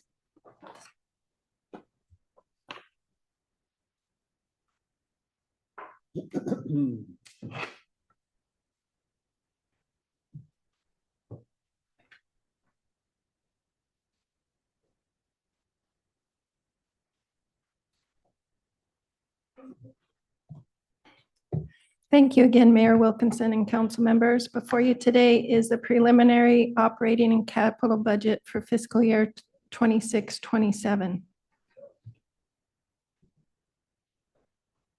To begin with some revenue highlights, the general fund revenues are projected to increase by 10.2% or approximately $979,000. Property tax revenues remain the primary driver with overall growth of 5.62% over the current year budget, or about $439,000 based on the county's estimates. Other property tax revenues are expected to remain flat, while fire tax revenue is projected to increase by approximately 3% pending final state data, which comes out in early May. Development-related fee revenues have increased due to the new user fee schedule that went into effect July 1st, 2025, and continued development activity, particularly large-scale projects, and increased encroachment and road closures. Despite a slight decline in permit volume, fees are projected to recover approximately 89% of the city's cost of service. The City Council also approved a CPI-based adjustment for the user fees schedule, which will be effective July 1st, 2026. Fee performance in the first year has largely met the 92% cost recovery target. Therefore, no additional incremental revenue is assumed in the outer years. Consistent with best practices, no revenue increases were assumed in the first year of the implementation, and staff will continue to monitor cost recovery trends over time as they may fluctuate with broader economic conditions.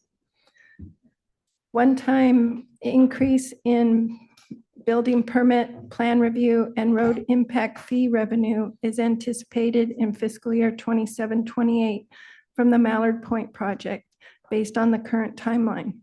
Timing remains uncertain, and staff will refine revenue projections as the project advances. No grant funding is included in the proposed budget at this time, though staff will continue to pursue opportunities through partner agencies. Overall, revenue projections remain strong, but are intentionally conservative to support long-term fiscal stability amid the economic uncertainty.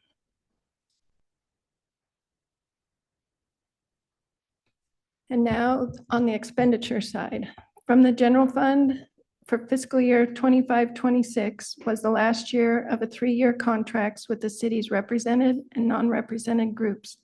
The city is currently engaged in labor negotiations and anticipates reaching an agreement in the coming weeks. The fiscal year 26-27 budget incorporates the results of a compensation study and a 2.5% cost of living adjustment.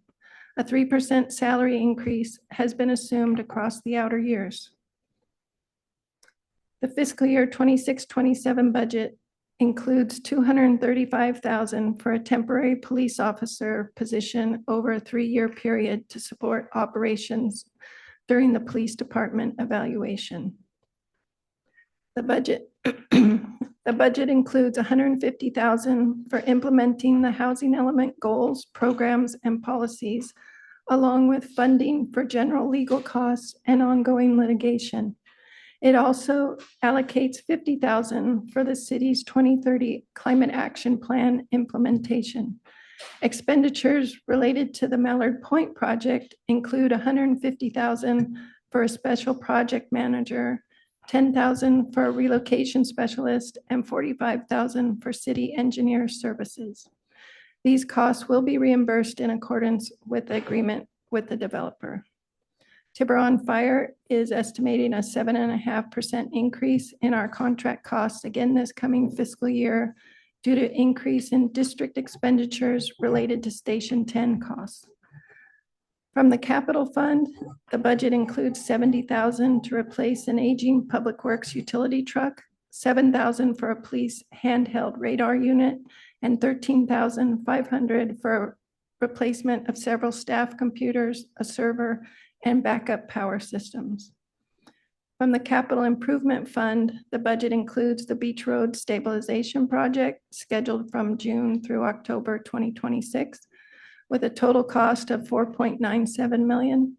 Of this, $4.68 million will be funded from the critical infrastructure reserve, with $345 from other sources to close the gap. An estimated $2.48 million will roll over from fiscal year 25-26, and the construction contract was approved by council on April 13th. The 5-year CIP includes ongoing annual funding of $80,000 for lane improvements and $15,000 for vegetation management and fire fuel reduction. Key projects next year include the Harry B. Allen stair repair, community park restroom renovations, redrilling of the community park well, and police department improvements. The budget also includes $60,000 to complete the infrastructure assessments, which will inform the fiscal year 27-28 capital budget.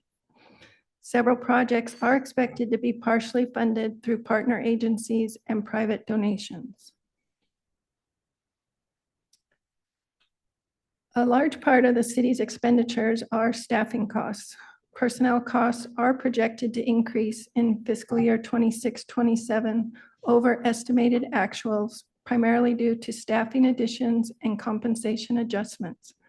Regular salaries are increasing by 21%, approximately $535,000, driven by higher staffing levels with 21 staff headcount in the proposed budget versus 18.4 actual headcount in 25-26, which is an increase of about 14% over estimated actuals. Implementation of the compensation study is estimated at a 4% increase or 124,000 and a 2.5% COLA or about 75,000. The compensation study amounts reflect potential adjustments which are part of the ongoing labor negotiation process. Lower fiscal year 25-26 staffing and expenditures reflect vacancies in police, administration, and public works during the current fiscal year.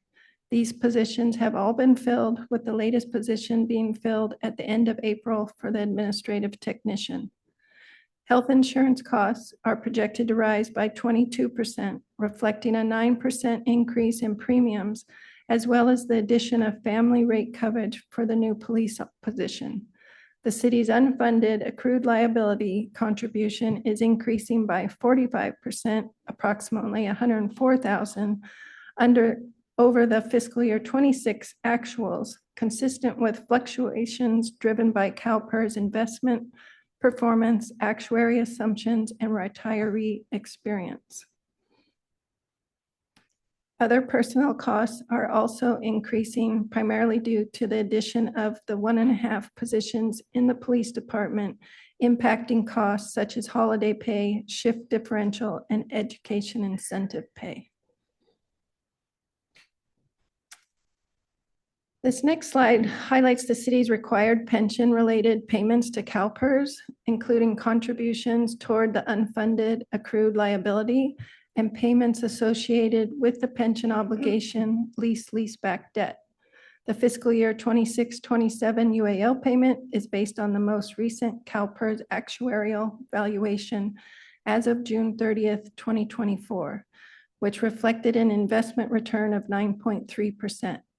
However, prior years continue to impact current and future contribution requirements, including a negative 6.1% return for the period June 30th, 2022, and a 5.8% return for the period ending June 30th, 2023, both of which fell below the CalPERS assumed rate of 6.8%. As a result, UAL contributions are projected to remain elevated over the 5-year forecast period. Again, UAL costs may fluctuate annually based on investment performance, changes in actuary assumptions, and retiree experience. The pension-related debt obligation will have a final payment of $123,000 in fiscal year 31-32.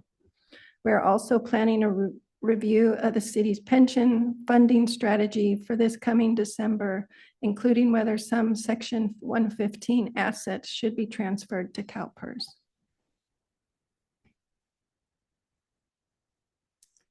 And this slide shows the anticipated transfers from the general fund that are part of the budget.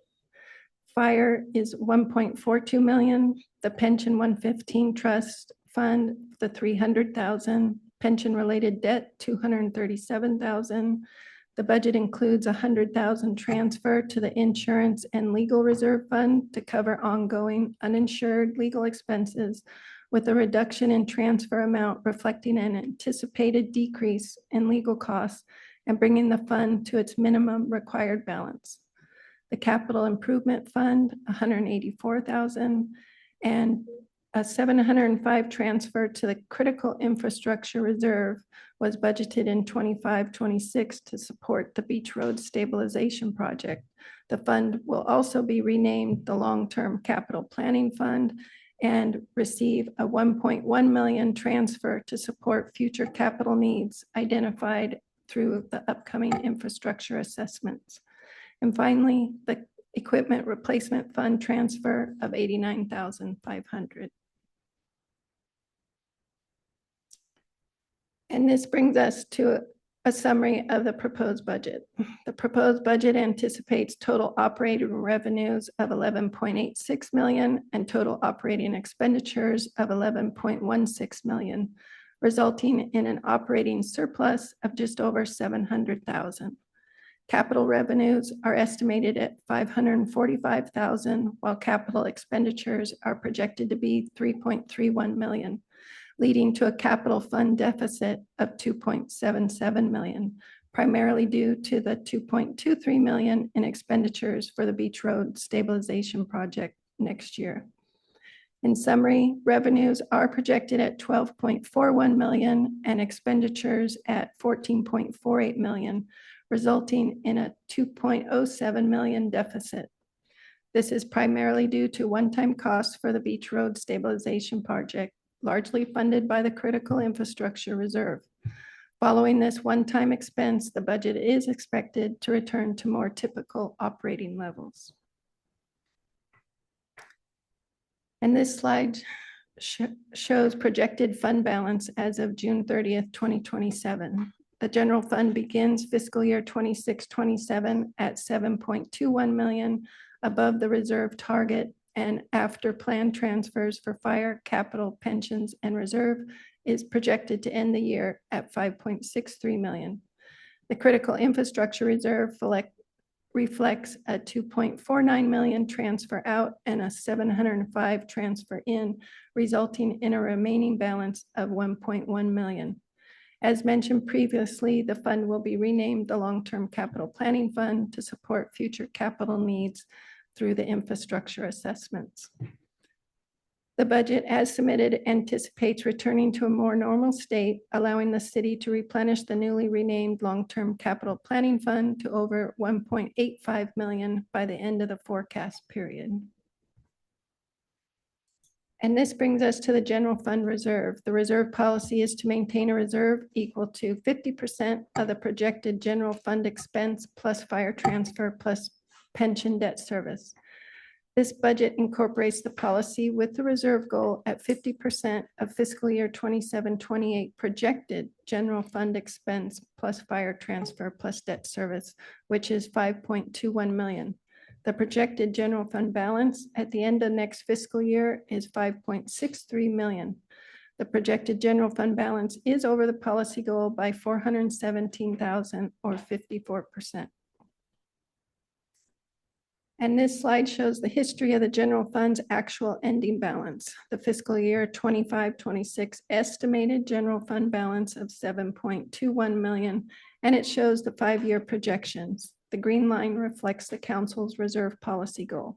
As you can see, the budget reflects that it does meet the reserve policy goal for the next 5 years.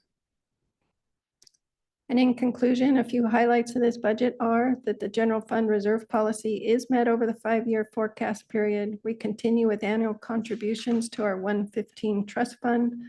We contribute to the critical infrastructure reserve to fund the Beach Road stabilization construction with plans to replenish the fund in future years. And the budget reflects a fiscally conservative approach that prioritizes maintaining staffing levels and supporting the city's operational needs. So tonight we are asking you for your input, and we'll take your suggestions into consideration while we continue to refine our budget projections. And we'll bring the budget back to council for adoption on June 8th after we conduct the public hearing. And with that, I'd be happy to answer any questions. Helga, thank you very much for the detailed presentation. Let me open this to the City Council first for questions for Helga. Of course, go ahead. Well, Helga, that was masterful. Thank you very much. Thank you. I know it was a lot of work for you. It was a lot of work for me to read it too. So, so well done. Basically, I guess the first question I'm going to ask is, should the public be worried about the 2 million plus deficit that you highlighted? No, because the majority of that is covered by the transfers from the Critical Infrastructure Reserve Fund to cover. So the reserve deficit. fund is not included in your math, and so that comes in and essentially takes care of that deficit. It does, yes. Okay, great. I just wanted to clarify that. So on page 4, I was just curious, and I may be off on this, so that's why I'm going to ask, is I noticed that in chart 3, it said over-the-counter revenue trends. So why would 26, 27, why would you anticipate that to be what looks to me to be lower than what was even in 24, 25, which was before we had the new fee structure? Is this have something to do with the fee structure or not? So in the proposed budget, it does reflect the new fee schedule. okay. However, we only have like a half a year's worth of Right. data on the new fee schedule revenue. So I didn't want to overestimate the revenues in this first year. And once we have better historical data on the revenues under the new fee schedule, then we can have better A little bit more, projections. yeah, Yes. realistic number. Right. then. Okay. Okay. It just seemed like it was a little bit low because it was even under 2 years ago. So, Yeah. Anyway, if that was a question I had. So let me see. I did notice there was a $7,000 expenditure for coyote and rat mitigation. But I don't know, I really don't know anything about the rat mitigation. So is that something we're going to discuss at some point, or how does that happen? Yeah, that's something that the mayor and I are looking into currently, and we'll have a proposal that we'll bring to city council in the future. We're not quite sure where that's going to land yet. We're still gathering our facts, but we did want to make sure that something was in the budget in case it goes the direction we think it might. Okay, and then, and I may be wrong, but do you recall what our coyote contract is with Marin Humane? I want to say it's 2,500 a quarter. Okay, Does is that sound right? Yeah. Okay, so that's more than 7,000. So this doesn't count, this is separate from our contract with Marin Humane. This 7,000 is a separate? Isn't that under I believe that's separate. Okay. Yeah, the animal control is Right. under the non-departmental. So Oh, okay. it's a separate line item. Okay, great. I wasn't sure. I thought maybe we were saving money. That would have been nice. Let's see.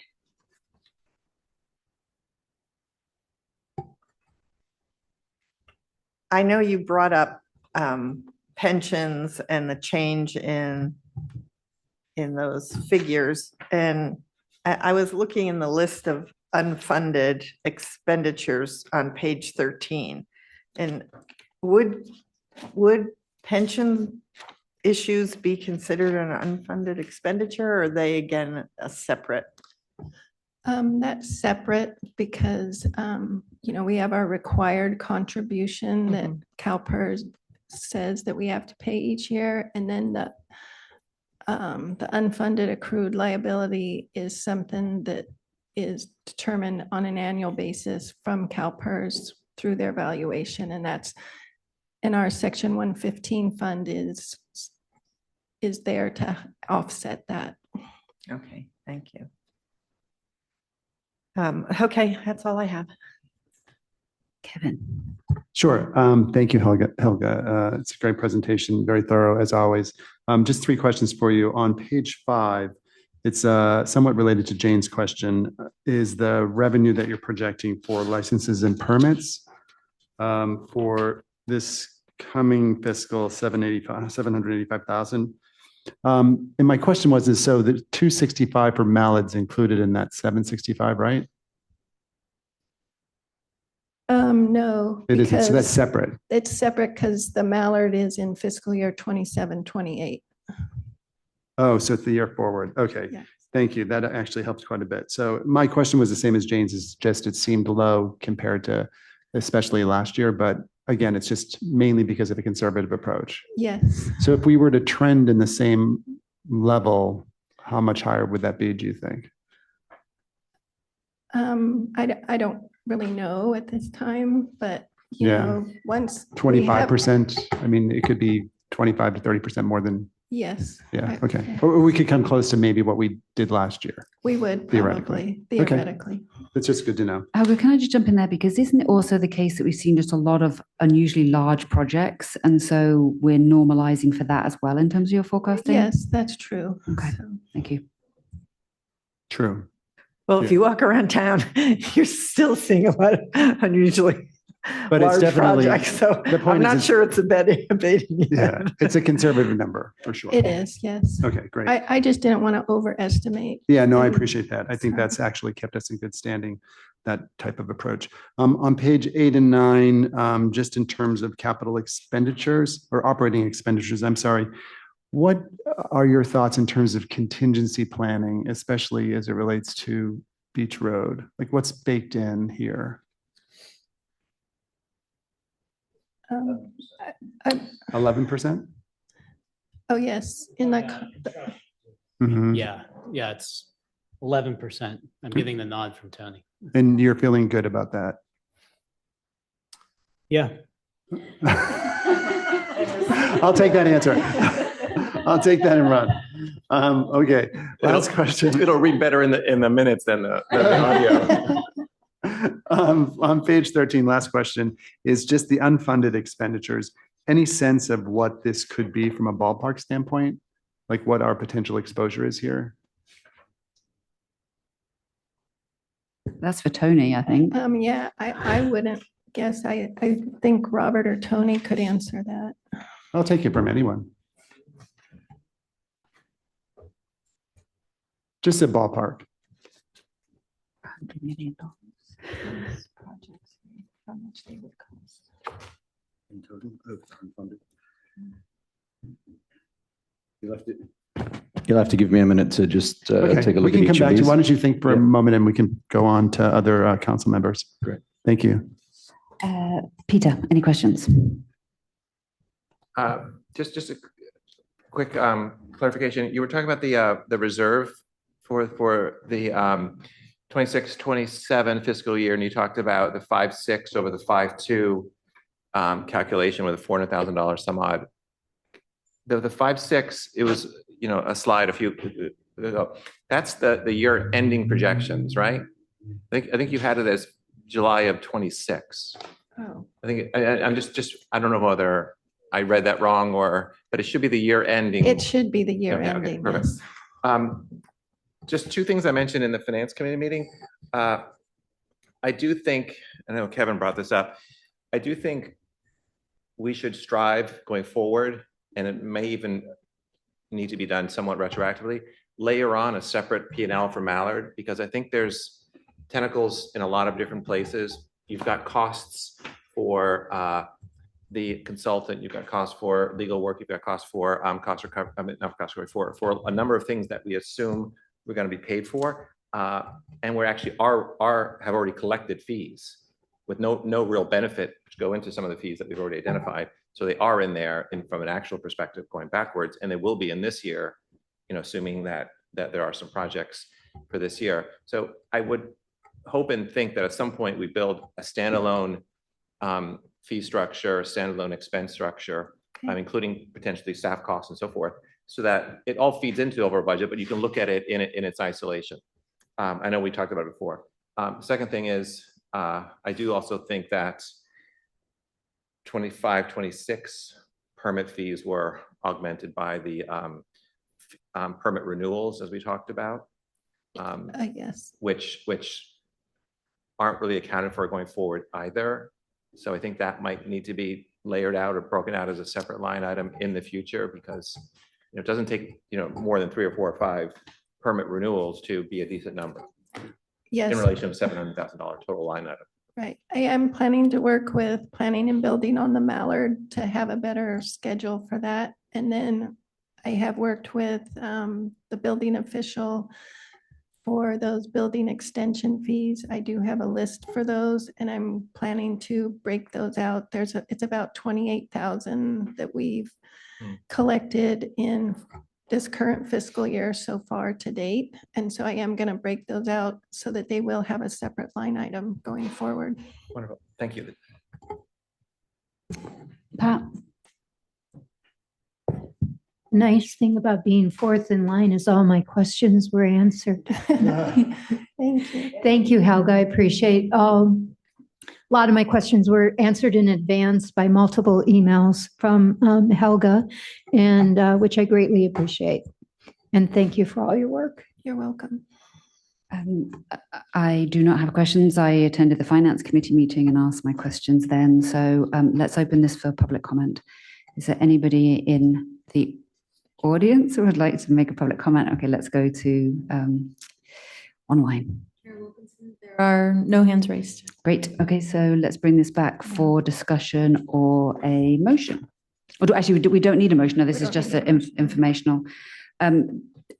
Would anybody like to give any specific direction that isn't already included in this memo? I'd like us to make more money and spend less money. Okay, and let's actually go back to Tony in terms of the question that was asked about the potential very large number in terms of our capital expenditure needs. Yeah. Can you hear me? Yep, there we go. Yeah, it's really hard to say without looking into these more closely. And I just checked with Robert on one of them, as far as the undergrounding goes.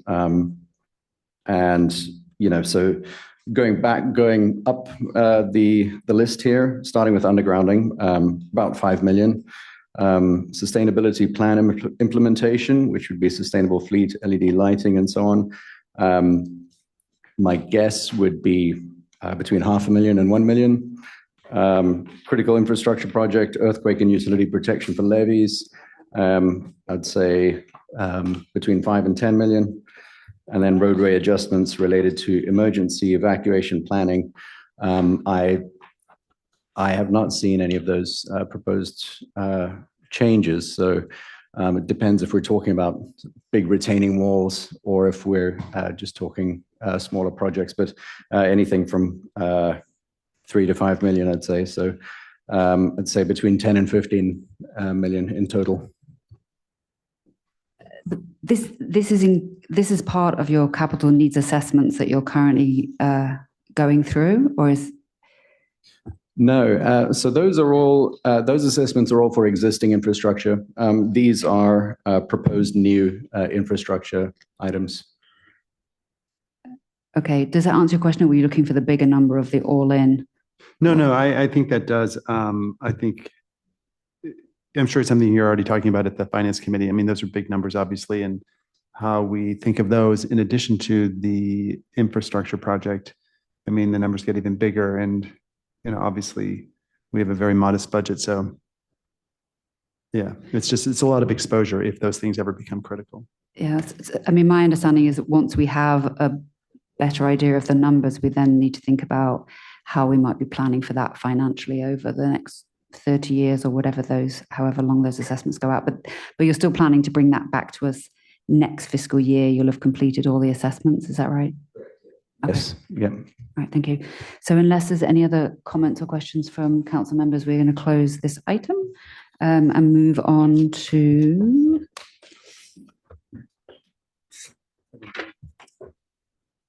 item 7B, which is a review and discussion of revocable license policy and application to the Beach Road strip. Who is put this? Rebecca, is this your item? Yes. Okay, go ahead. Thank you. Good evening, Mayor, council members. This item includes a discussion of how the city manages revocable licenses, also known as RLs, on the Beach Road parcels known as the Strip. The goal of this discussion is whether the current public benefit framework is sufficient or if a more structured approach is required. Under our current administrative policy manual, the council grants RLs based on public safety and infrastructure protection, aesthetic improvements, validation of longstanding existing encroachments. As we discussed previously, they are discretionary in nature and can be revoked at any time by the council. The staff reviewed the 21 residential parcels along the strip. It is a highly utilized area of the 21 parcels, 17 hold RLs. These types of encroachments include stairs, retaining walls, fences, decks, landscaping, and elevators. These improvements mostly exist solely to facilitate private access to the 17 piers and docks from those residential homes. While these benefit the homeowner, the public benefit is often indirect, which include things like the owner stabilizing a hill the city would otherwise have to manage, and improved landscaping in some cases. Recent shoreline cleanup efforts mandated by regulatory agencies underscores the city's obligations and costs for maintenance of the strip. This development provides good reason to consider whether the current framework should more clearly align private use of public land with a measurable public benefit. A few general approaches for the council to consider are: one, expanded maintenance. So this would include licensees maintaining their improvement plus the adjacent public strip, including vegetation management, debris removal, and general upkeep. Secondly, an annual fee structure is something to consider. This would include charging a recurring fee while the RL primarily benefits private interests. This fee would create a dedicated fund for shoreline maintenance and regulatory cleanup costs. A third approach would be to continue with the current approach, but undergo a closer examination of the revocable licenses standard provisions and/or addition of provisions specific to the strip. The city has used the current revocable license for several years, and staff could examine other similar approaches taken by other jurisdictions in the area. The fourth approach would be to stop issuing RLs in the strip, where the primary aim of the improvements is to provide access to private piers and docks. The council could decide in its discretion that this provides little to no public benefit. The fifth approach could be to revoke all RLs for the strip, where the primary aim of the improvements is to provide access to private piers and docks due to the potential lack of public benefit. A lease agreement arrangement could be considered as an alternative in that case. Tonight, we are seeking direction on whether to pursue further analysis and potential amendments to the Administrative Policy Manual 11.7 to address these issues identified. And I am available for questions should you have any. Thank you, Rebecca. Who would like to start with questions if there are any? Okay, Jane, go ahead. Thanks, Rebecca. I really enjoyed reading this report, and I especially liked having a lot of choices. It was a really thorough analysis of, seemingly so, of what our options are. So one of the things that was mentioned was the dock lease payments. Have we been collecting those every 5 years? Okay, and so that goes up and you just collect it. And a nod was fine. Yeah, but we do send out the notices for payment each year, and then we increase them every 5 years. Oh, okay. Oh, each year. Okay, thanks. Good to know. If we were to decide to create a lease situation for those that strip area, how would that affect or impact the open space and public access requirement of the open space? Do you see that the lease would have an impact on that? Yeah, so I think one potential advantage of the lease approach is frankly that I would have a more defined term for how long the arrangement is in place. I don't see it as necessarily, although certainly if Robert, Rebecca, or others have thoughts, I'm not sure if it necessarily impacts the nature of the open space access requirements or principles that the city has followed. But I think the principal difference between a lease and a license is that, as you know, the licenses, or at least a revocable license that I've seen since being city attorney, don't have any defined end date or term, whereas leases obviously do. So you don't anticipate, you're saying you could write into the lease whatever you wanted to cover the public access and the... Yeah, similarly, I think in approach in terms of, what our ask could be, so to speak. I think in either instance, a lease or license would be pretty much the same, because at the end of the day, it is public property. Right. And obviously the public agency can decide what it wants to do with its own public property. Okay.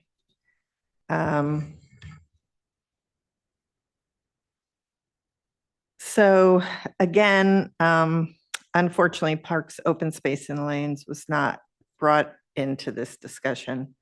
I think because the item came at a time when between their meetings, but certainly I think it would be great to keep them involved going forward with any discussions or anything that goes on. I think this is our group that oversees all those areas. And so I'm hopeful that we pay attention to that and not continue to kind of ignore it.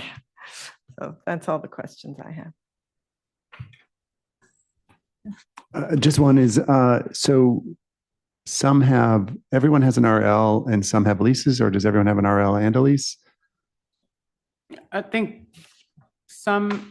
all have RLs. Some I have think leases. most Most who have docks have leases as well. So why both? Because you were just saying, Andrew, you could just solve this with one. Well, the dock leases are for the overwater structures. Got it. The RLs are for improvements on the strip. Got it. Okay. Thank you. Thanks, Ms. Rebecca. Of the 19, and this is relating to our conversation just an hour ago at this point, 2 hours ago maybe. Of the 19 leases that RLs that exist, are they for the entire property beneath property line on the strip, or just for the improvements within that area? I'd say the majority are for the improvements within the area.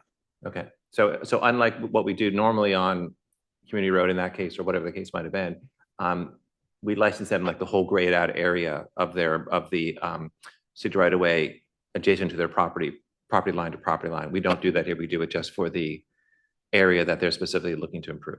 Correct. Got it. Thank you.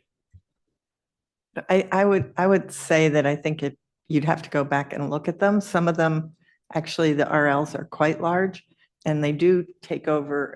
If you look at Cliff Lane at the bottom there, well, that whole lane is between 3 RLs, 3 different homes, and the one at the bottom has an actually quite large, all the way covering the beach, as well as part of the pier and the bottom of the lane, versus another one that has the lane and the other one that has. So it's confusing. The lane, the lanes I've seen, the RL covers the whole lane, but in terms of the strip, I don't know. Yeah, I'm just talking about these particular on the strip that we're addressing right now. I think they're. Okay. So, Rebecca, great report, very thorough. So the question is that as I look at some of the options that you gave us, to have them take over maintenance obligation of, as Peter described, from lot to lot, and to either have an annual fee or a lease. It seems with the maintenance, so the question is, and you may not have done that, and that might be something we need to do, is there one approach that has a greater benefit to the city as far as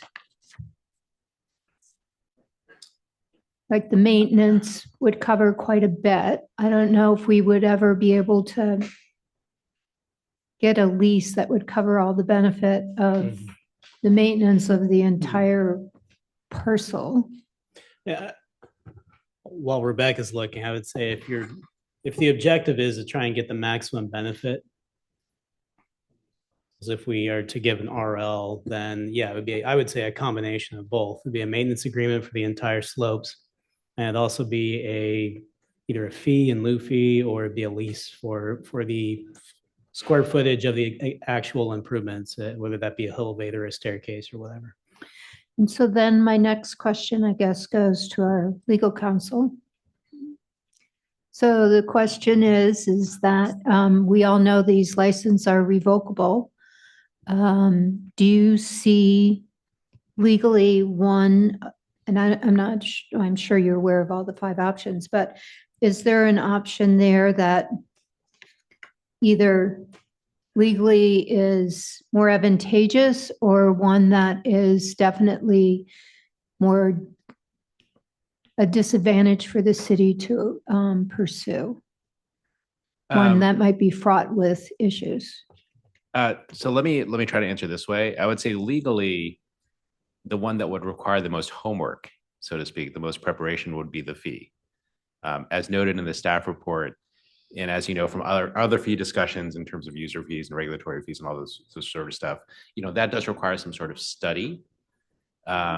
Exactly how you get to the cost to the city in terms of staff time or otherwise, and then figure out how much to pass on to private residents within the city that are taking that particular benefit.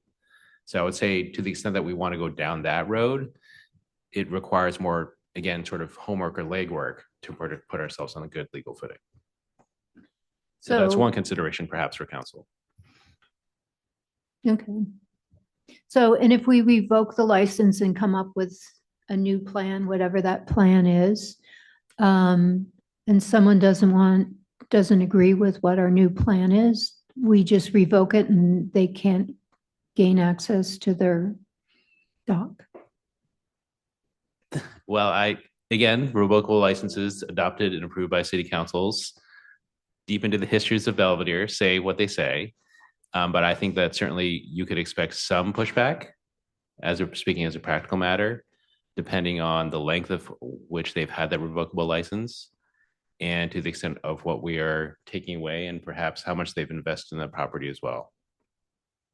So again, I certainly understand the city's position. I believe the council does as well. We will obviously maintain that position, but there could be some disputes along the way. Okay, thank you.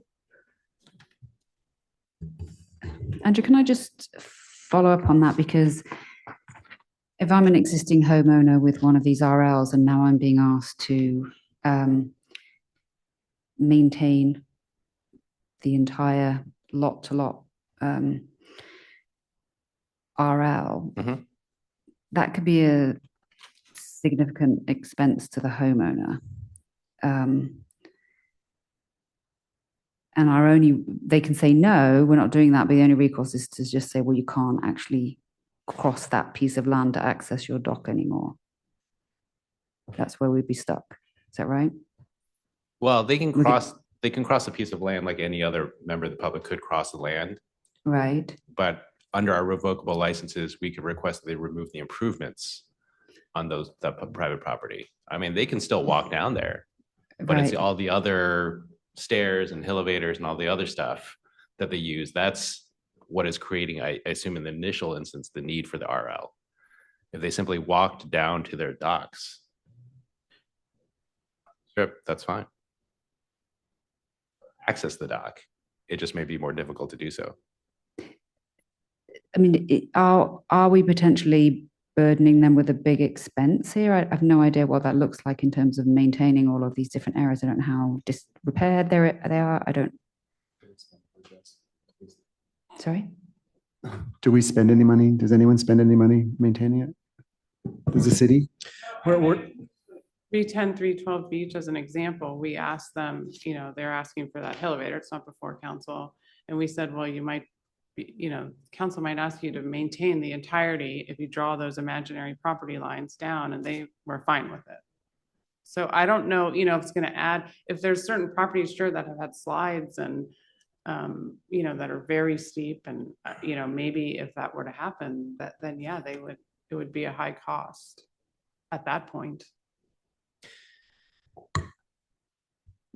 Yeah, I would just add on to what Rebecca mentioned, and to the point, we have had some. We don't proactively maintain the hillside or the slope along the strip. We have had recent instances where we had material that fell down and BCDC enforcement action with this, which the city is most likely on the hook for. And there's other areas along Beach Road that fall in that same category, since some of the structures on there are very old and not covered in an RL exclusively. So that's one thing to consider. Also, I just want to mention too, that oftentimes the problems that happen on the slope, the result of the improvements along from the property above. If there's drainage that comes disconnected or some other feature that wasn't maintained, that causes a slide that's in city property. And sometimes, certainly in an emergency situation, it's Public Works getting out there, the city identifying the problem and trying to, during poor weather, trying to get out there and cover the slide until they can figure out who's responsible for it. And then the recovery aspect of that can be challenging too, because people argue, okay, what came first, the chicken or the egg here? Was it the water problem that caused the slide, or was the slope unstable to begin with? So yeah, a more clearly defined, ownership, or I should say maintenance responsibility would be beneficial. Can I follow up real quick? And Rebecca, correct me if I'm wrong. You, I think, highlighted this item well initially by identifying that this came up as a real question about the public benefit. That clearly, when you're talking about a revocable license for a property, pretty much anywhere else in the city, for city right away, the appearance, the improvements, the maintenance is the public benefit. There's very little public benefit for these properties, city property behind someone's property, other than their access and someone occasionally walking by it, even if they're able to. So I think our planning commission, in making recommendations to the council for these licenses, have had a hard time justifying the public benefit for that license. So I think the question, I guess I'll keep it as a question. Am I phrasing it correctly? Is that really the issue? The issue is how we can rationalize the lack of public benefit for these licenses. Yes.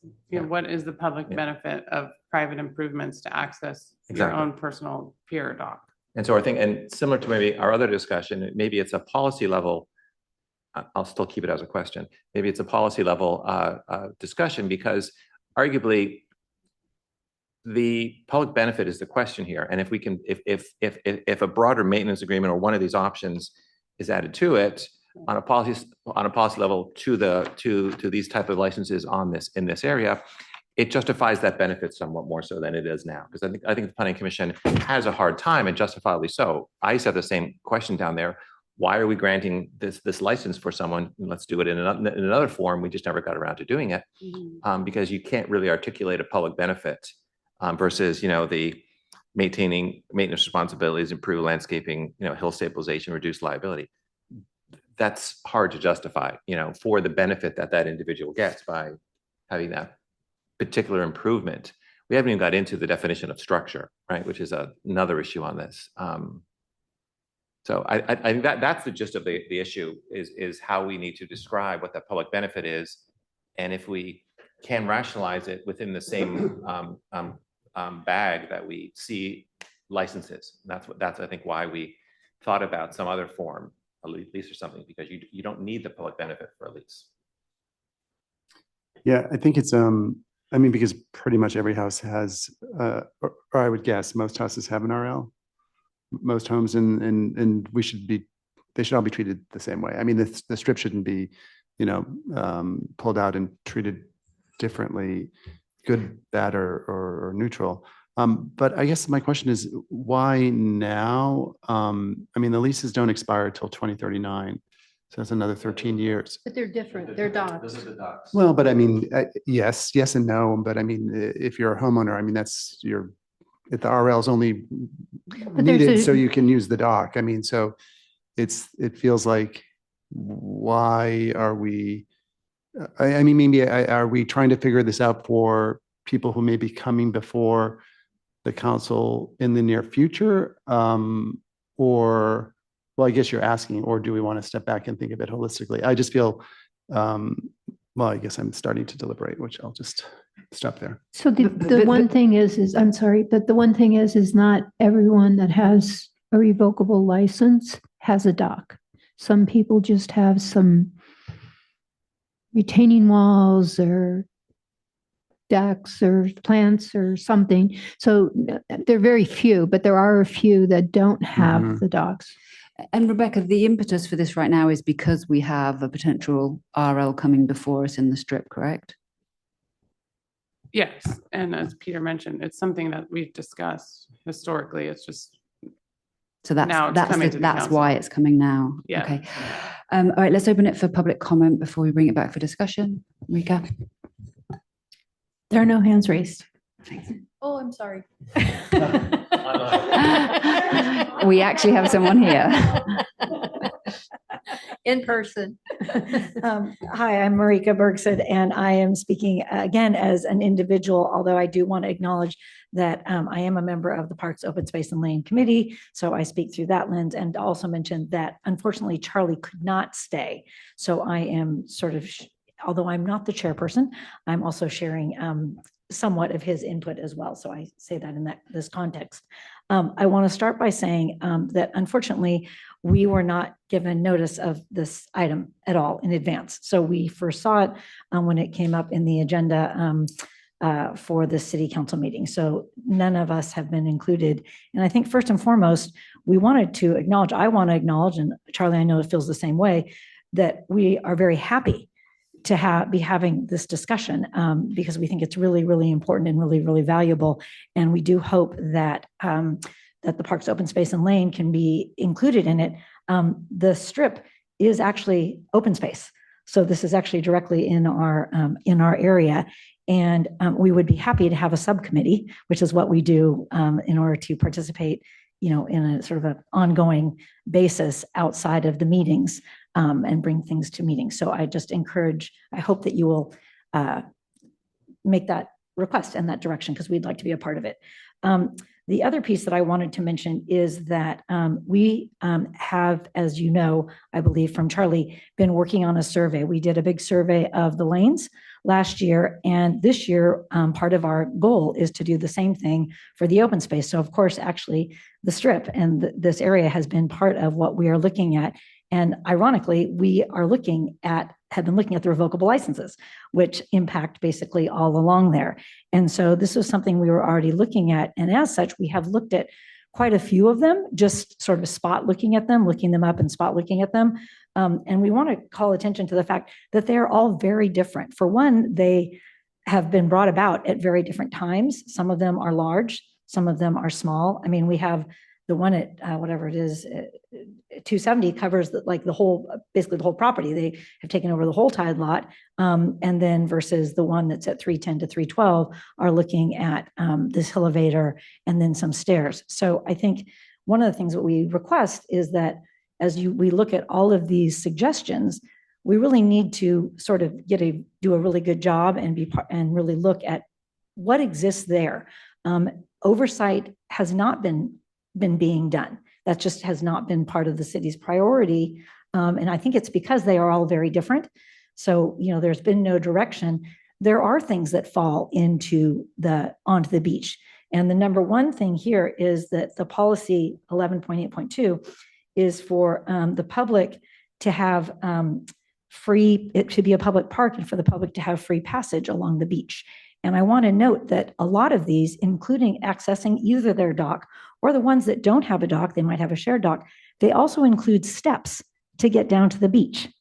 They're not just crossing to their dock. They all want to get to the beach. And the idea is that this open space area and the way these docks and these various RLs sort of connect to the beach and their docks not be done in a way, or their maintenance of the hillside is done in a way that adversely impacts the ability of the city to fulfill this important policy of public access.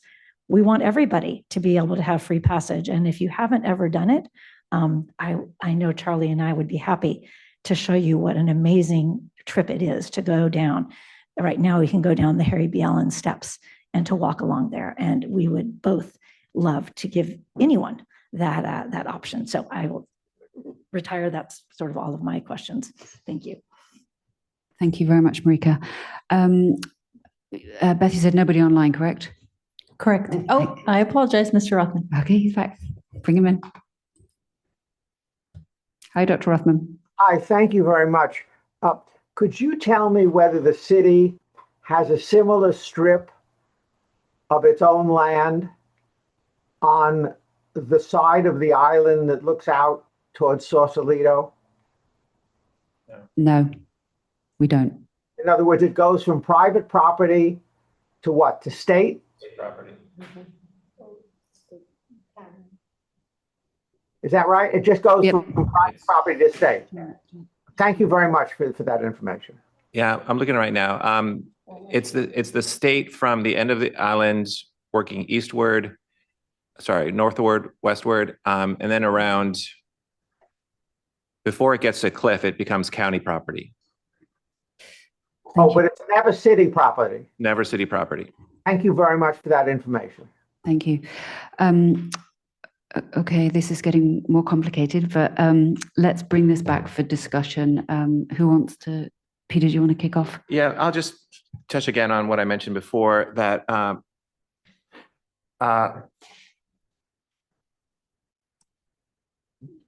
I believe it was Don brought it up in the last planning commission meeting in reference to that hill elevator, that he was talking about the discrepancy or the hypocrisy almost between public benefit and when you're looking at a revocable license anywhere else on the island, you don't allow privatization of the property. You can't put a fence there. You can't even put a garbage enclosure. And there's all these guidelines that we've pushed out over the years to make sure that there really is a public benefit to that 6 foot by 20 foot, 200 foot stretch along the front of their property. And those all seem to go out the window when you're addressing significant private improvements and private benefits and private exclusive use of this revocable license area on the strip. So he was having a hard time with that. And I think it brought it to everyone's attention that is an RL the best form of this? Do we want to keep it in the same structure? Because it's not necessarily apples to apples when you look at what that private benefit versus public benefit is for that property behind them versus something somewhere else. And I think that was the impetus for this discussion. And I think to the Parks and Open Space Committee comments broadly about uniformity is we don't have it there. And it might be an opportunity to design it going forward so that we can use it going forward and make an attempt to retroactively try to improve it. And certainly we have leverage going forward to get broader maintenance agreements, either with a specific revocable license, which has a different calculation between public and private benefit, or a lease that doesn't even contemplate that, and have a better understanding of those licenses, and then seek to get them all aligned, which isn't that unreasonable. And I don't know that we would need to go as far as to require someone to cover their whole property if they haven't covered the whole property before. We obviously want to have as much as a status quo as possible, just have it be a more consistent approach where we can. So I'm open to a lot of ideas. I just recognized, as Rebecca presented this, the differences that the Planning Commission has to face when they try to recommend these licenses to us. Kevin? Yeah, sure. I mean, I guess I'm still struggling with just RLs in general across the community. I think it's always been a very thin argument to say that they are delivering true public benefit. I mean, for many, at least when I was on planning, and even since I've been on council, I mean, they're not really. I mean, we say, oh, well, this is going to get a car off the street. Well, this is going to, they're not things that are truly creating community benefits where people are going to congregate or, play in the park in front of their house or whatever it might be. And so I know even at our home, I think, we bought it this way, but there's a wall and a gate and so forth. I mean, nobody's getting the benefit of that except for us. And so I think that's probably true of many RLs around the island for whatever reason. I don't know why the city was planned in this way many, many, many, many years ago. So that's one piece, is I think that it's a holistic question about RLs. And I think we have to be careful not to try and apply a different discipline to this particular part of the city over RLs that have been approved throughout the city. So that would be one. And then the second is I also feel very uncomfortable about anything that might be retroactive or would be affecting people who are currently for whatever reason, have the benefit of these RLs and leases through to 2039. I mean, that's the only sort of event that's in the future where, there's a moment where these uses will be reconsidered and have to be renegotiated, I would imagine.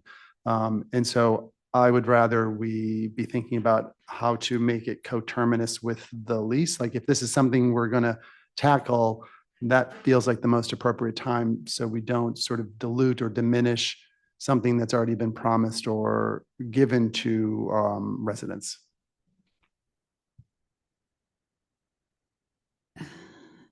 Jane?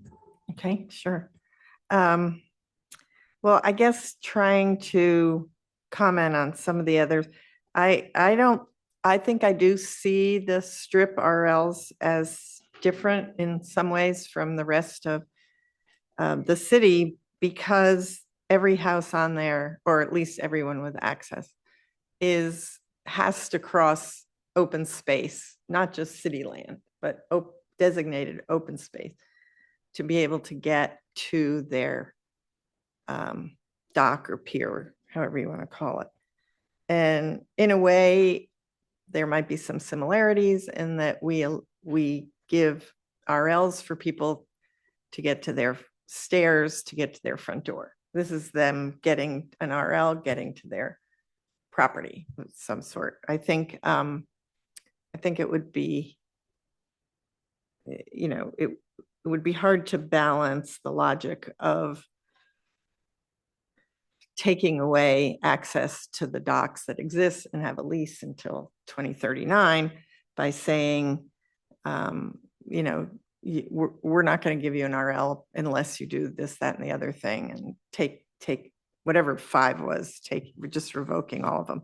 That doesn't seem logical or make any sense to me at all.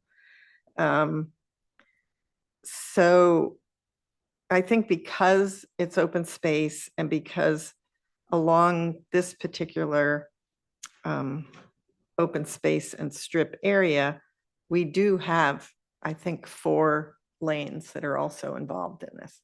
So it isn't just, where do these come in? A lot of the RLs are, like I said, one lane has 3 RLs from 3 different houses that connect with it.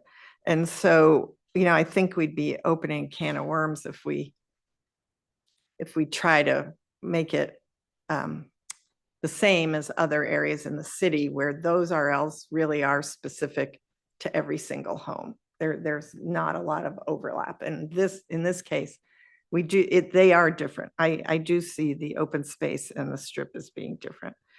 How we handle those differences, again, I think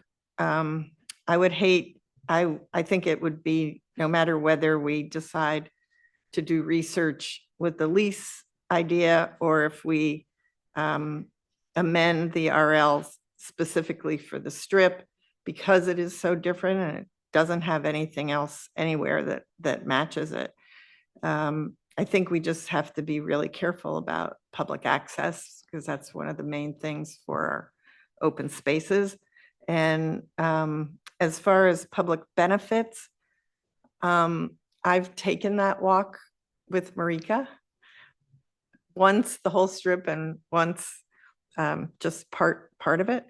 And the public benefit is that you can get along all our open space by having access provided by these homeowners that connect to their piers and allow stairs to go over huge boulders that you normally would have to scramble over, or and it's not just low tide. Low tide you can get through with anything, but it's in case of emergencies. If it's a moderate tide, high tide would be tough anyway, but there are a lot of tides in between, and these additions to the piers really do help with that access. So I think we need to get Parks, Open Space and Lane involved going forward, definitely, even if it's just a subcommittee so they can meet at the time that is more convenient for the rest of the city. And then I think we have to, from my perspective, I do see the strip as requiring some additional thought and differences from what goes on in the rest of the city. So the RLs in the strip are totally different than most other RLs that the city uses.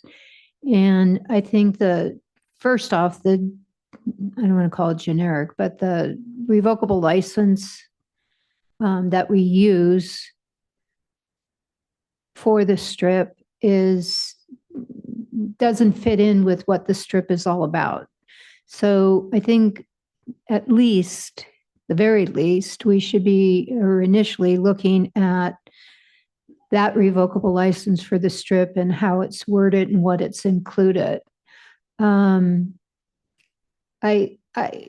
look at the strip as city property, and we're giving away a portion of the city property for the benefit of the people that own those homes. And it was done many, many, many years ago.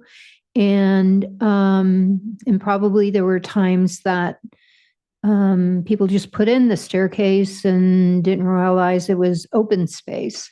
But I think it's time the city take a look at it and figure out the best way to go. I remember a prior attorney saying that we shouldn't be giving away our city land. We should be collecting a fee for what we give away, which I find hard, as Kevin says, a lot of properties, your gate, your driveway. I mean, of course, people have to have that. Well, maybe not your gate. You wouldn't get that now, but your driveway, you definitely need. But the strip is totally different, and I think it needs to be handled different. And the right process to go through, I mean, there's a balance there between the city benefit and the individual benefit that I think we have to weigh. And I think this is also a greater community discussion.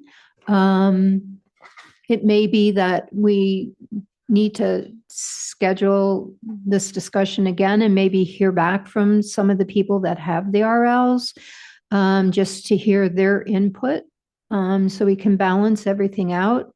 But I think we should investigate, some of the suggestions here. I'm not calling to spend a lot of money, but I would say we should look at, is a fee schedule better than a lease?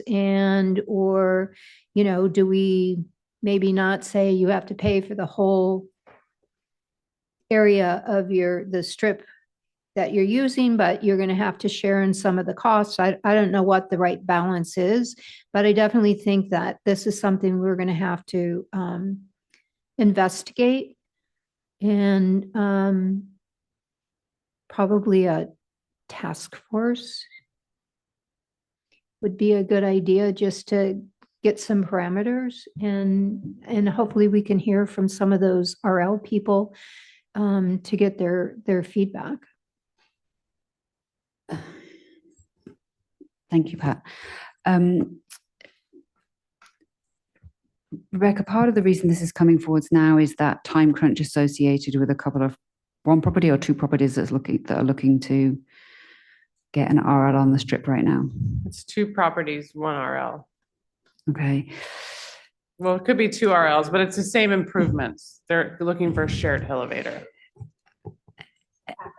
And if we, I agree with Pat that you're not going to want to hear this, Rebecca, but this needs more thought and some form of, a couple of council members working with Parks and Open Spaces might make sense. But how far can we push back these homeowners? Because that isn't going to happen overnight. Yeah, they were a little frustrated. They were originally going to be agendized tonight. We've pushed it back twice now. I think it would. Is it part of a bigger project that they're doing? No. No. Andrew, do you have any comment on that in terms of our obligations? Legally, I think you can seek more time to ponder this issue and figure out the best way forward. I don't know if they have any legal expectation to have their application decided by a certain date, one or the other. I'm not aware of any. I don't think that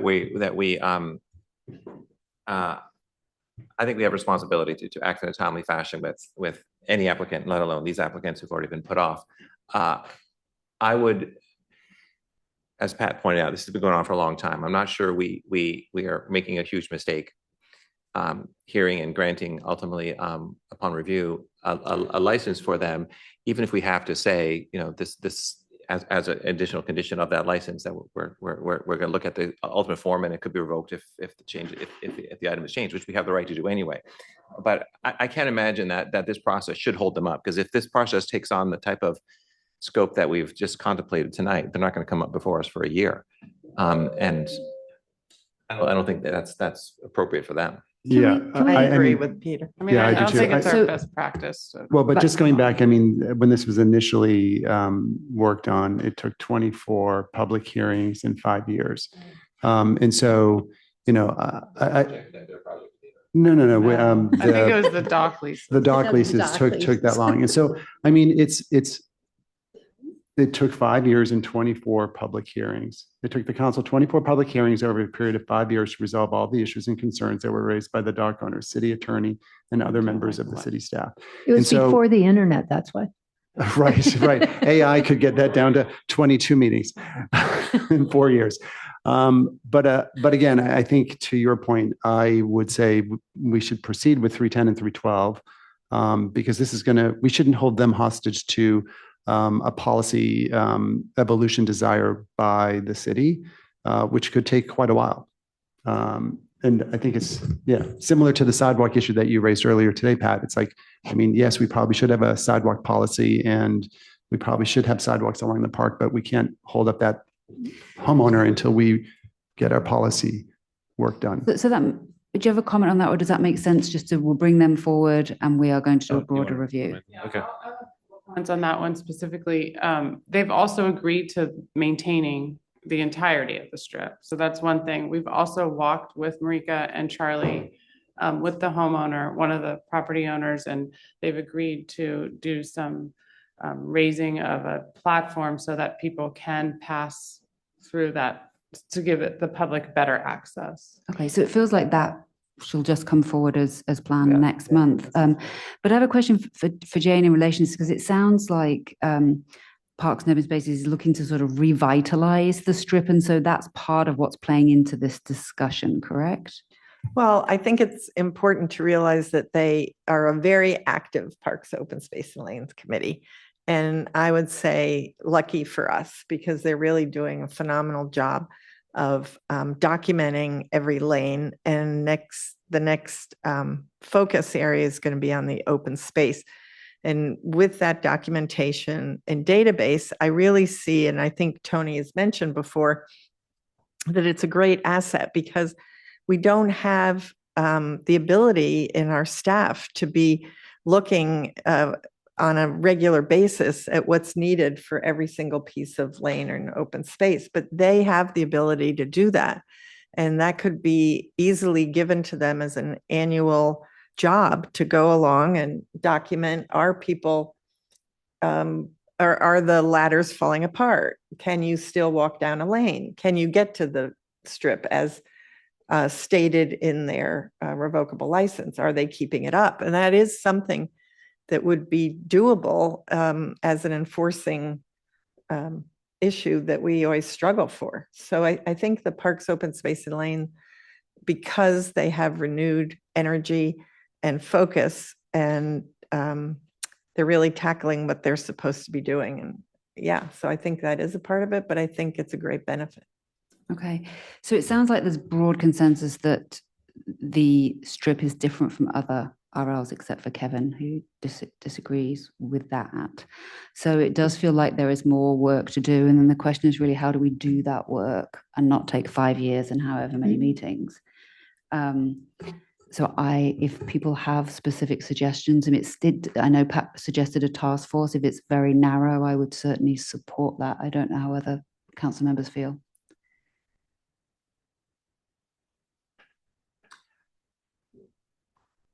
I think if you reread number one, it's almost an exact model of what Rebecca is proposing for 310, 312. Okay. Which is our existing license, and you're threading the needle by having increased responsibility over the whole stretch and the increased obligation for maintenance that can provide the Planning Commission and ultimately us with a greater sense of public benefit that works well within our existing licensing structure. Because you read our policy with the vertical licenses, not specific to the strip or anywhere else. It talks very extensively about a significant public benefit. So I think that approach going forward, guidance from us in a conversation just like this, solves a decent part of the problem as far as giving the Planning Commission clear guidance as far as how they can recommend these licenses in this area for us going forward, which might be not too many going forward, but nonetheless gives them that guidance, which liberates us, I believe, to think about this more holistically. And maybe we push that back to the Parks and Open Space Committee to think about it as in concert of their survey of the open spaces going forward, in particular this area, what recommendations would they make to the City Council in further licensing this area? What's the periodic review, survey updates, and then contact the homeowners, how they need to maintain it and so forth. There could be a whole schedule they could put together that could go forward. I don't know that this is something we need to invest a subcommittee beyond what's already in place in the Parks Committee. If we go with a general direction that these ongoing maintenance obligations for the broader border-to-border responsibility and take out the going backwards, we're not going to necessarily look at that right now. That'll become a recommendation of how out of sync we might be with older licenses as you look through those, or as Parks look at them one by one across the total property. I'm a bit confused. So you're saying going forwards, we should impose broader requirements, but in terms of the existing licenses, you're saying leave them be? Leave them be. I think Parks Open Space, part of their open space survey is not only to look at the physical condition of the strip, but examine the licenses to see how they correspond to the maintenance that exists on the strip, and come back to us and say, these 6 licenses are in good shape, these 6 licenses are in bad shape. Here's how you could potentially improve them. But in good shape or bad shape, meaning that they're not maintaining the whole. They're either not, they're not maintaining it as they're supposed to be maintaining it, or the license doesn't cover the area that needs to be maintained. If I were to do it, I would look at the 3 properties that exist there and have a good understanding of all the licenses and have a database that identifies where the problems are. Are they covered by licenses? And if they are, then the homeowner is not living up to their obligation as a licensee. And if an area that's neglected or needs some attention is not covered by a license, either the city needs to address that problem, short of a landslide or something like that, or we need to go to that homeowner, talk to them about broadening their responsibility, revoke the license, or if we don't see that as a plausible option, we need to step in and recognize that as an obligation or a liability, for our further assessment of our property. So the only thing I would say there is this sounds like it gets into a little bit of the Mills Act stuff where you don't actually see the annual reviews taking place or it just falling apart. And so to me, you have to cover, if you're going to do it forward looking, you do it backward looking too. You issue everybody with the new requirements, and then Parks and Open Space can come and say when they're not honoring those agreements. I'm just responding to both Jane and the Parks and Open Space Committee wanting a seat at this table to continue the assessment process, just as they do the lanes, that these open space, including the strip, becomes part of their ongoing active review of city property. But does that answer the full question that we're being asked tonight? That's talking about maintenance. And I think we're sitting here saying, we have private development on public land that we've given RLs to. And are those RLs the correct vehicle we should be using? And if they are the correct vehicle, does it cover everything that needs to be covered? Because the strip is different. So I think there's, I think it's great. Park and Open Space wants to go out and take a look and see, who's maintaining, who's not maintaining, who needs to do this, who needs to do that. But I think that we're at a higher level here, asking the question, how are we going to address this private development on public land? And, a greater question of, who's responsible for what? And I think that, no offense to anybody, but I think it goes beyond Park and Open Lane for that discussion. So I just thought that if there was a task force, we could look at, what could a lease look like? What, how are we going to come up with a fee? There's somebody else out there that, we can look at how they have it structured. I think we're very unique in what we have. So I don't know if we'll find somebody that has the same situation, but I think it just takes a broader look to see the potential of what we can and can't do. And, with alongside respecting our community and the members who have their RL, and how we're going to mesh this all together so that we can all get the greatest benefit. They get the great benefit, we get a great benefit. The only thing I would add to that, though, is that the city has already decided, assuming that these structures comply with what was approved by the city.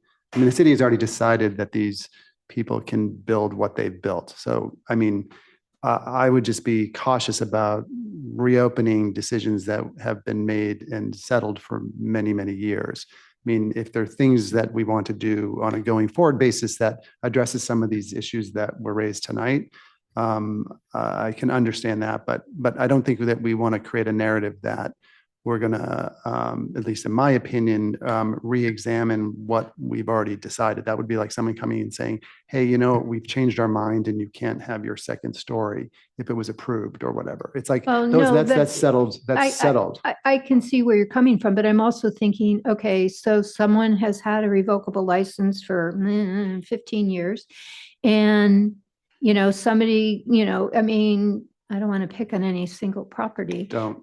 But I mean, we had this arrangement, it no longer is working. Now we want this new arrangement. Well, okay, they had a revocable license, but that revocable license they don't want anymore. So now we got to give them a different revocable license because they're doing reconstruction or changing the whatever. That is when we could go to someone and say, okay, this is how we're going to structure it. Right. But that's different. I mean, like a catalyst for change, like at 310 and 312 to me is different because they're coming to the city saying, pardon me? No properties mentioned. We've already talked about that. Well, no. I mean, but that one we have because it's the one that we said we should bring forward. But that's to me, it's a catalyst for change. And so therefore it's required to go through this process. It's being, they're saying, hey, we'd like the city to actually give us something. And so I think it's a fair thing to discuss, what's the best and most balanced approach to that. I'm just cautioning about, being very careful about navigating decisions that have been made for many, many years. Experiences people are relying on and counting on because the city's granted those experiences. And so we should just be very careful, and I would be very respectful of those settled decisions. Yeah, and I recommended that approach, or just throughout that approach, number one, without the retroactive element, just doing my informal head count, I didn't see a great will among, I guess, at least the four of us, to change much of the methodology,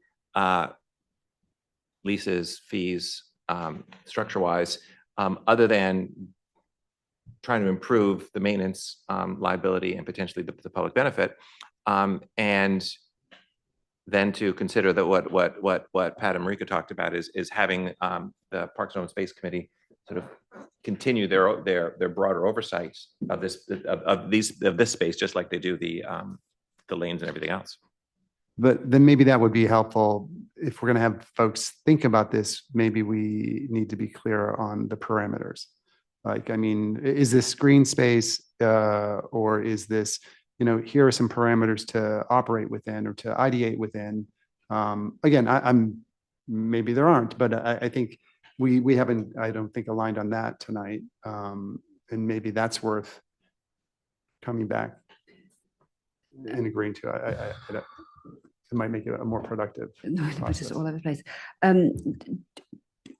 As Peter said, do we mostly have agreement that before discussing whether it's just going forward or retroactively, an idea of it's the maintenance obligations that we want to pass over?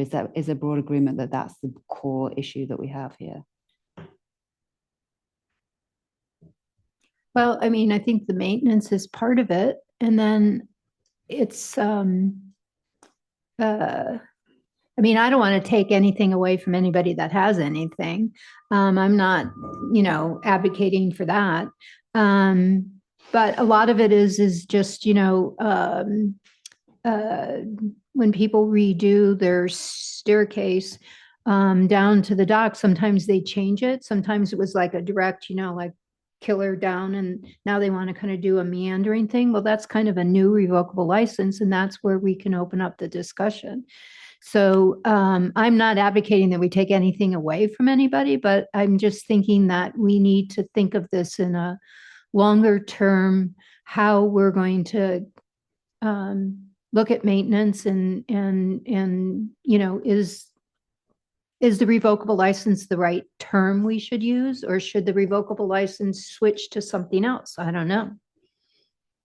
I wonder if we've had task force before that have had finite dates on them.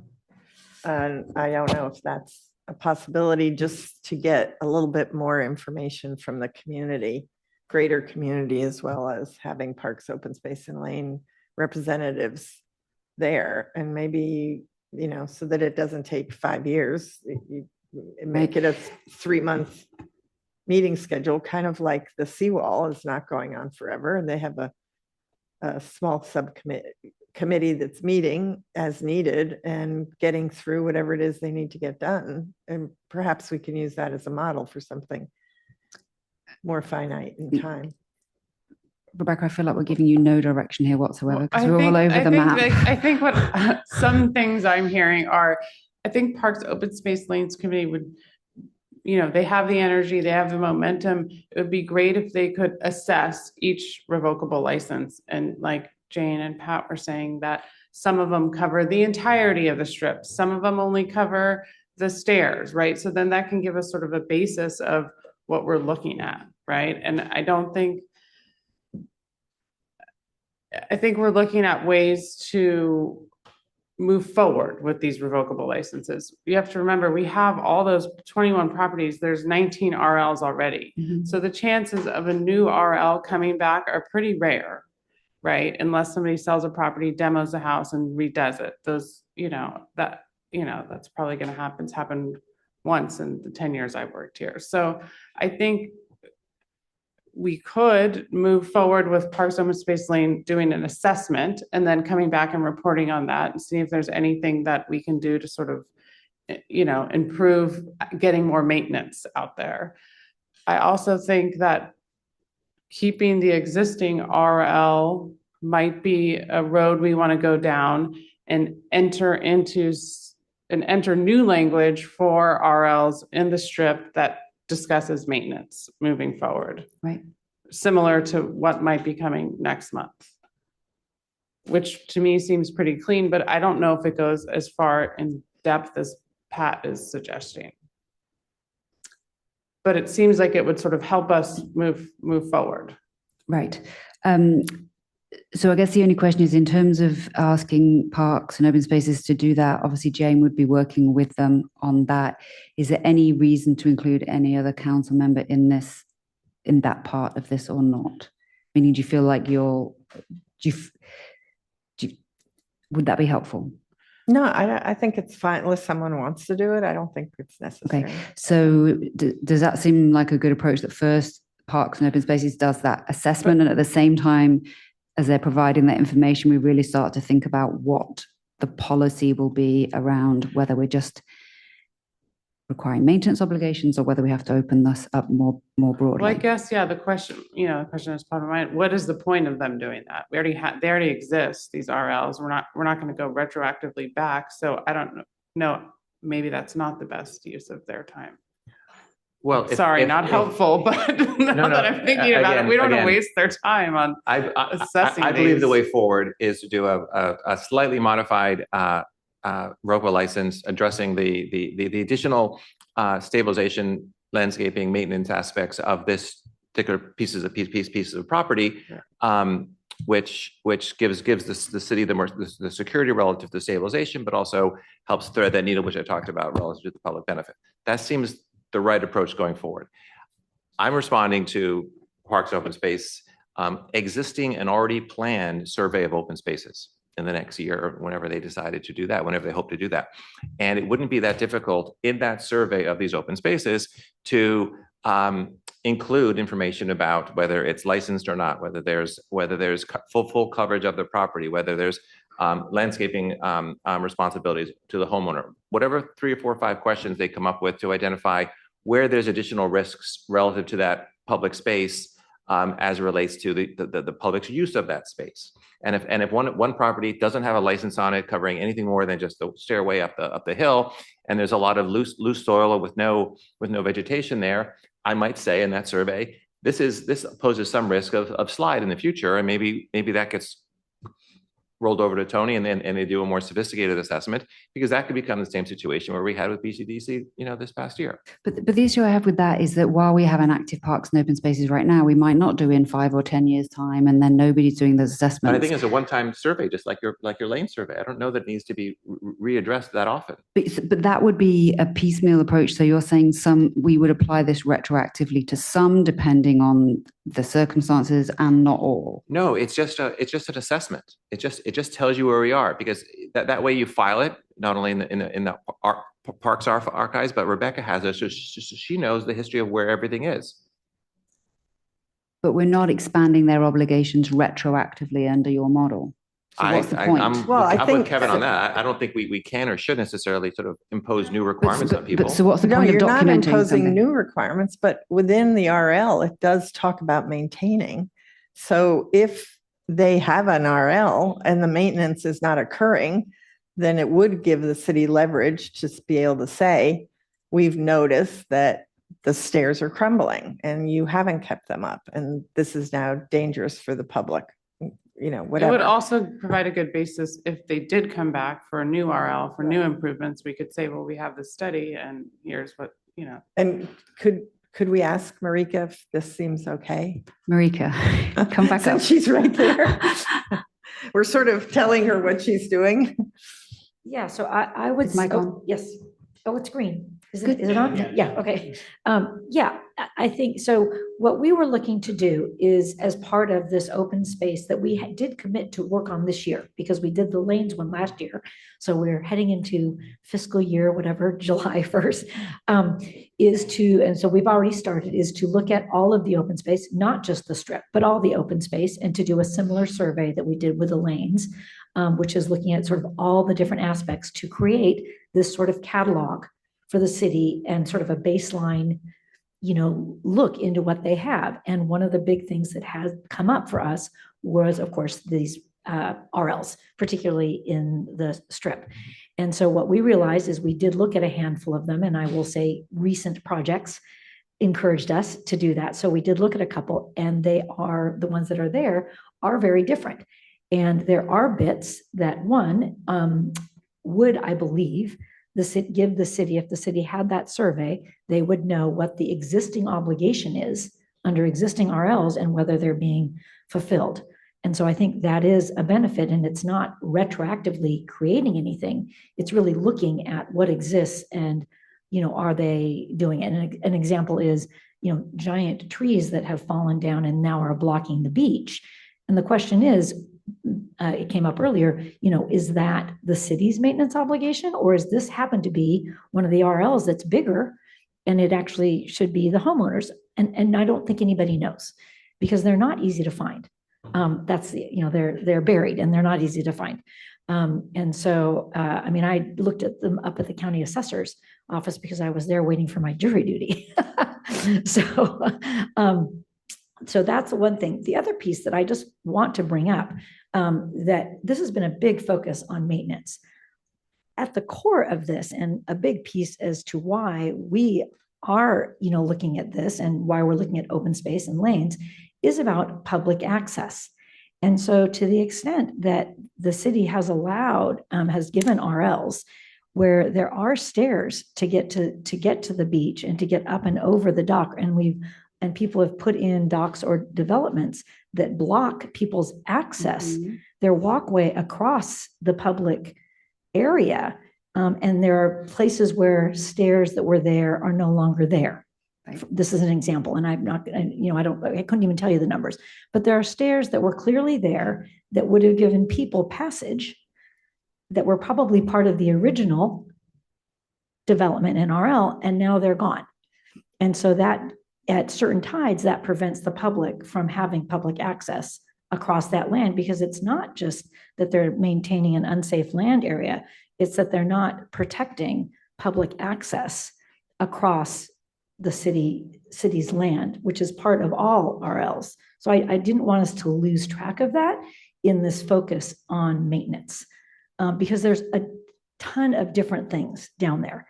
There's decks, there's steps, there's connections to dock that are up high, there's connections to docks that are down low, and the down low ones block access. We did mention the proposals for the upcoming one. Well, we met with them, we had a great meeting with them, and realized if they, what they're proposing, if they did some sort of an adjustment of how they laid out the stairs, you could easily go behind it. So that's an example of not changing the obligation of existing RLs, but really looking at what was the obligation to start out with, and are they still fulfilling it both for maintenance as well as for access? Okay. Marika, that was very helpful. So thank you for that. So does the approach seem to be that going forwards, we're going to do what we do with this new property, that we're going to require them to cover the whole lot? That's all that we're going to do right now in relation to RLs, but we are going to have Parks and Open Spaces do a review of everything existing and come back to us. Do you have an idea in terms of time horizon? Do you want to bring that back to the City Council directly, or how would you want to approach that? I will say this is a new sort of a time-framed assignment. So I think, we would be happy to, get the direction from you. It will take a while, so we don't want to delay. We're very eager to do it. And we had given ourselves this year to sort of do it. And we've already, gotten started. So we will be on it. And so you give us the direction. If you gave us a timeline, we would look forward to meeting it, because this is our top priority, one of our top priorities for the year. I think this is, and as you can see, even just from today's meeting and recent events, it's very critical, and we want to be a partner. So what's the shortest timeline you feel is realistic? I guess that's a question. I think the summer is very difficult because everybody, all of our members are coming and going. So I would say that to expect us to come back at some time in the fall. I have to look at our meeting schedule, because the other thing is we only have so many meetings. So I would need to look at the meeting schedule that I don't have at hand. Maybe Tony does.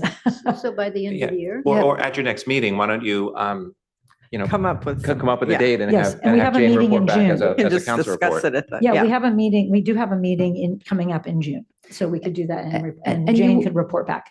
Perfect. And you always have the option for special meetings if you need more meetings, as you know. Absolutely. And we do have, just so you know, this whole project is being done by a subcommittee. So we have a subcommittee who are working on this and working on it in between the meetings. Okay, great. Okay, you're just looking for feedback here. We don't need any specific motion on this now. Correct. Did I take public comment? I can't remember. I did. So, okay, I think we are done with that item. Moving on quickly to our last item, which is open forum. I'm not going to read the whole verbiage. Is there anybody here for public comment for the open forum? Mayor Wilkinson, there are no hands raised. And I see nobody in the audience. So with that, I think we can adjourn. Thank you to everybody. Thank you.